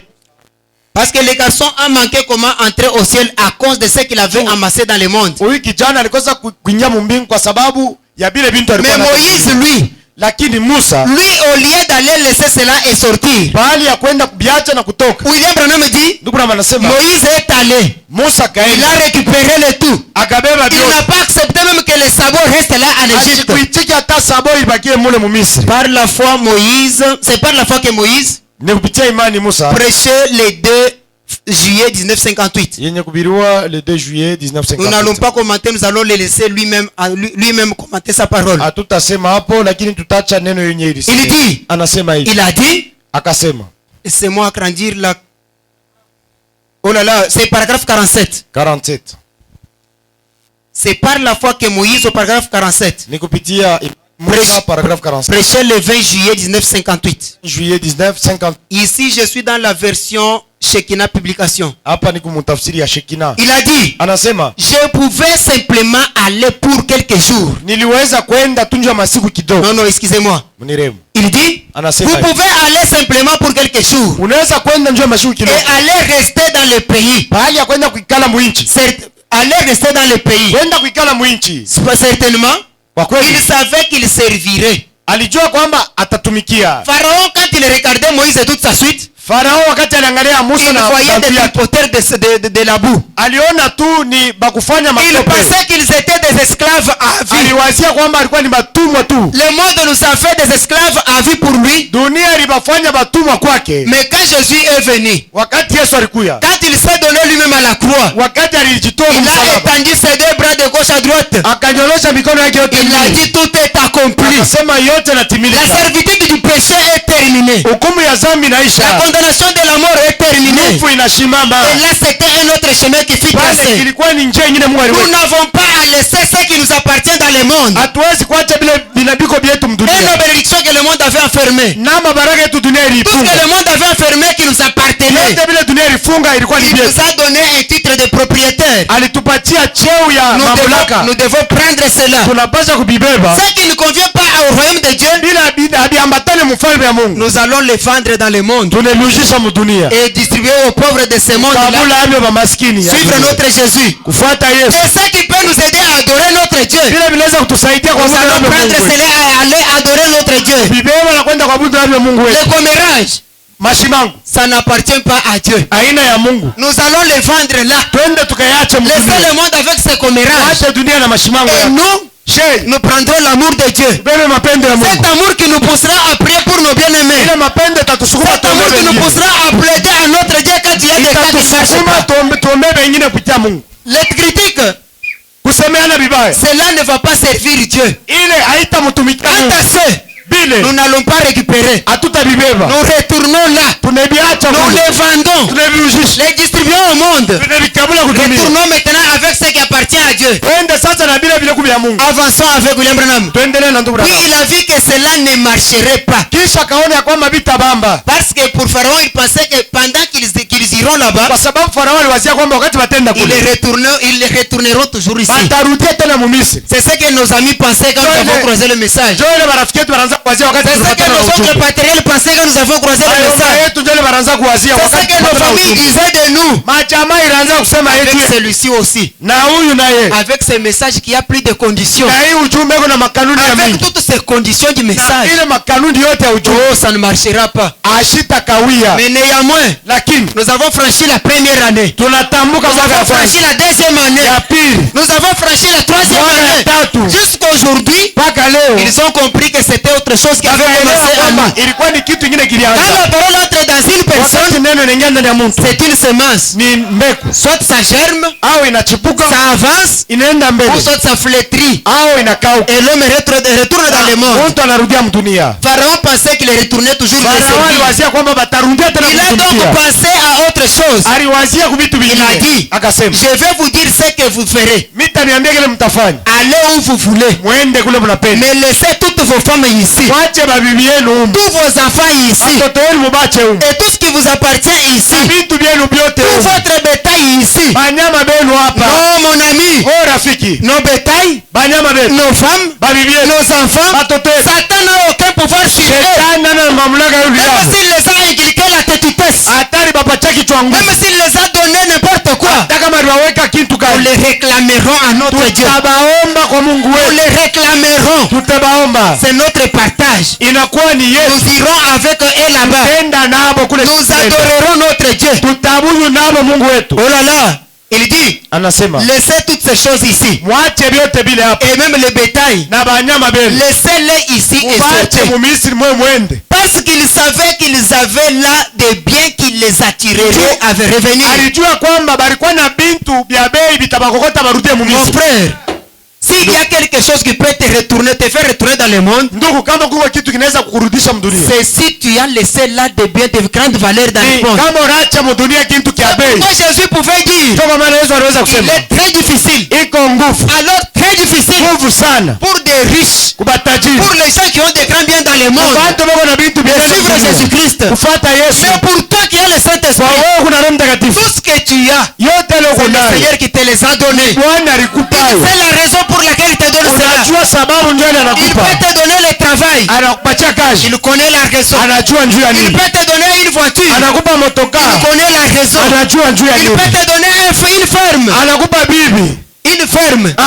ferme, Il connaît la raison. anajua sababu. Ce n'est pas à toi qui es sauvé Haina kwako wewe mwenye de kuokolewa manquer le ciel parce que tu as des richesses. ukose mbingu juu ya vile huku navyo, Parce que Dieu te les a donnés sababu Mungu alikupa, et il sait la raison. anajua njuu ya Et nini. pour ceux qui se sont amassés de biens dans le Wale monde, walikuwa na bintu vya mingi mdunia, leur oreille est déjà dure. risikio yabo iko nguvu kushikia, L'entendement est déjà difficile. kwa kushikia kwabo kuko Leur nguvu, cœur est déjà loin de Dieu. wewe yabo iko mbali na Mungu. Mais toi, le délivré de Dieu, Wewe mwenye kukombolewa sois na avec la Mungu, joie. iko kwa Parce furaha qu'il a promis kwa sababu toutes alilapa les autres choses, il donnera par-dessus tout. hivi vitu vingine atamipa sama tabisha. Mais si vous avez laissé des grands biens dans le monde, Kama unaacha vitu vya mingi mdunia, cela vous attirera à y retourner. itakukokota urudie. Si tu n'as pas vendu ton commérage dans le monde, Kama ukuzisha mashimango yako tu mdunia, retourneras là pour en récupérer. utarudia kuibeba Et tu seras une gangrène parmi les saints. na utakuwa sumu kati ya Si watakatifu. tu n'as pas vendu tes critiques dans le monde, Kama ukuzisha kusemeana vibaya mdunia, cela te suivra jusqu'ici. itakufuata mpaka na hapa. Et tu seras une gangrène pour le peuple Utakuwa de Dieu. sumu njoo ya taifa ya Mungu. Ce qui n'appartient pas à Dieu, Ile aina ya Mungu vendons.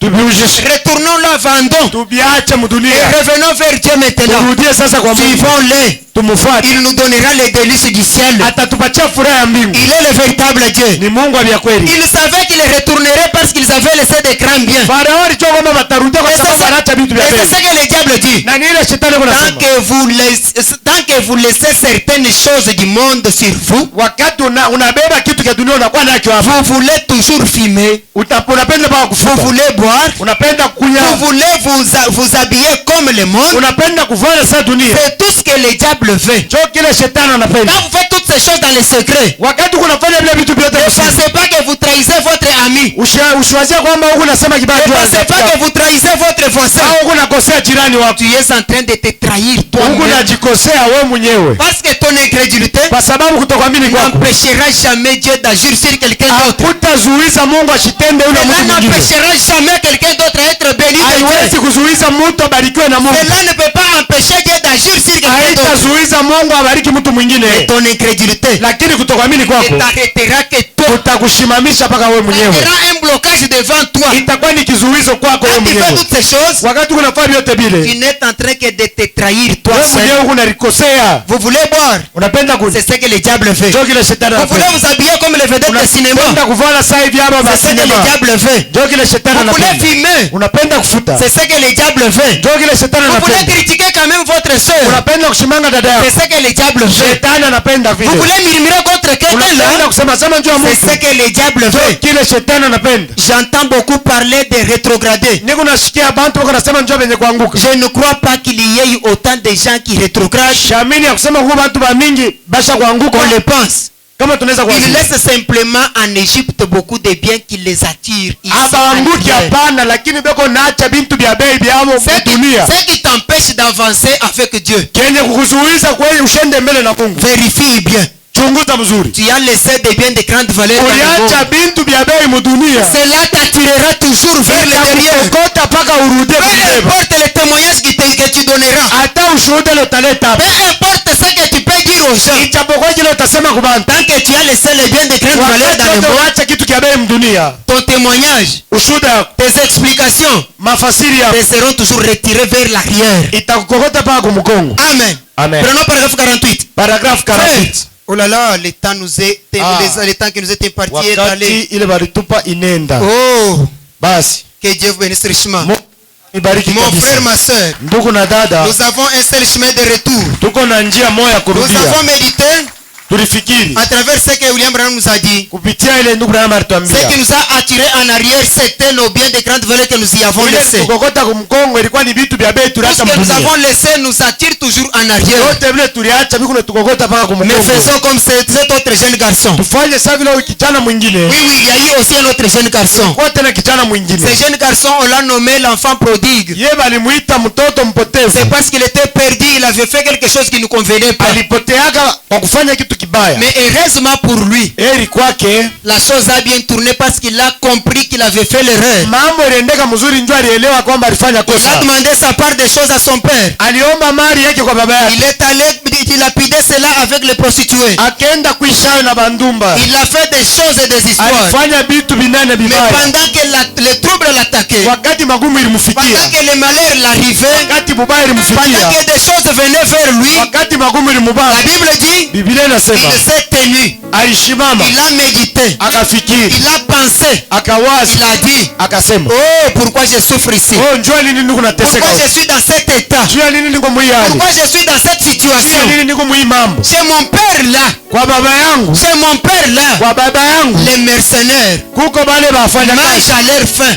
beko nakulia na Mais kushiba. moi, son fils, Mimi mtoto je yake suis ici en train de souffrir. niko hapa nateswa. Écoutez ça qu'il a dit de grande valeur. Kia kila alikuwa na kitu cha Il bei. dit, Akasema je retournerai. nitarudia, Je dirai à mon père, amwambia baba yangu, papa, baba, j'ai offensé contre toi. mimi nakukosea, J'ai péché contre ton Dieu. nakukosea na J'ai kukosea péché Mungu wako, contre la famille. nakosa njoo ya Je ne jamaa, mérite même pas être appelé ton fils. sistahili kuitwa mtoto yako. Reçois-moi comme un serviteur. Unipokelee sana vile Il a mtumishi. médité comme cela. Il a Alifikiri vile, pensé.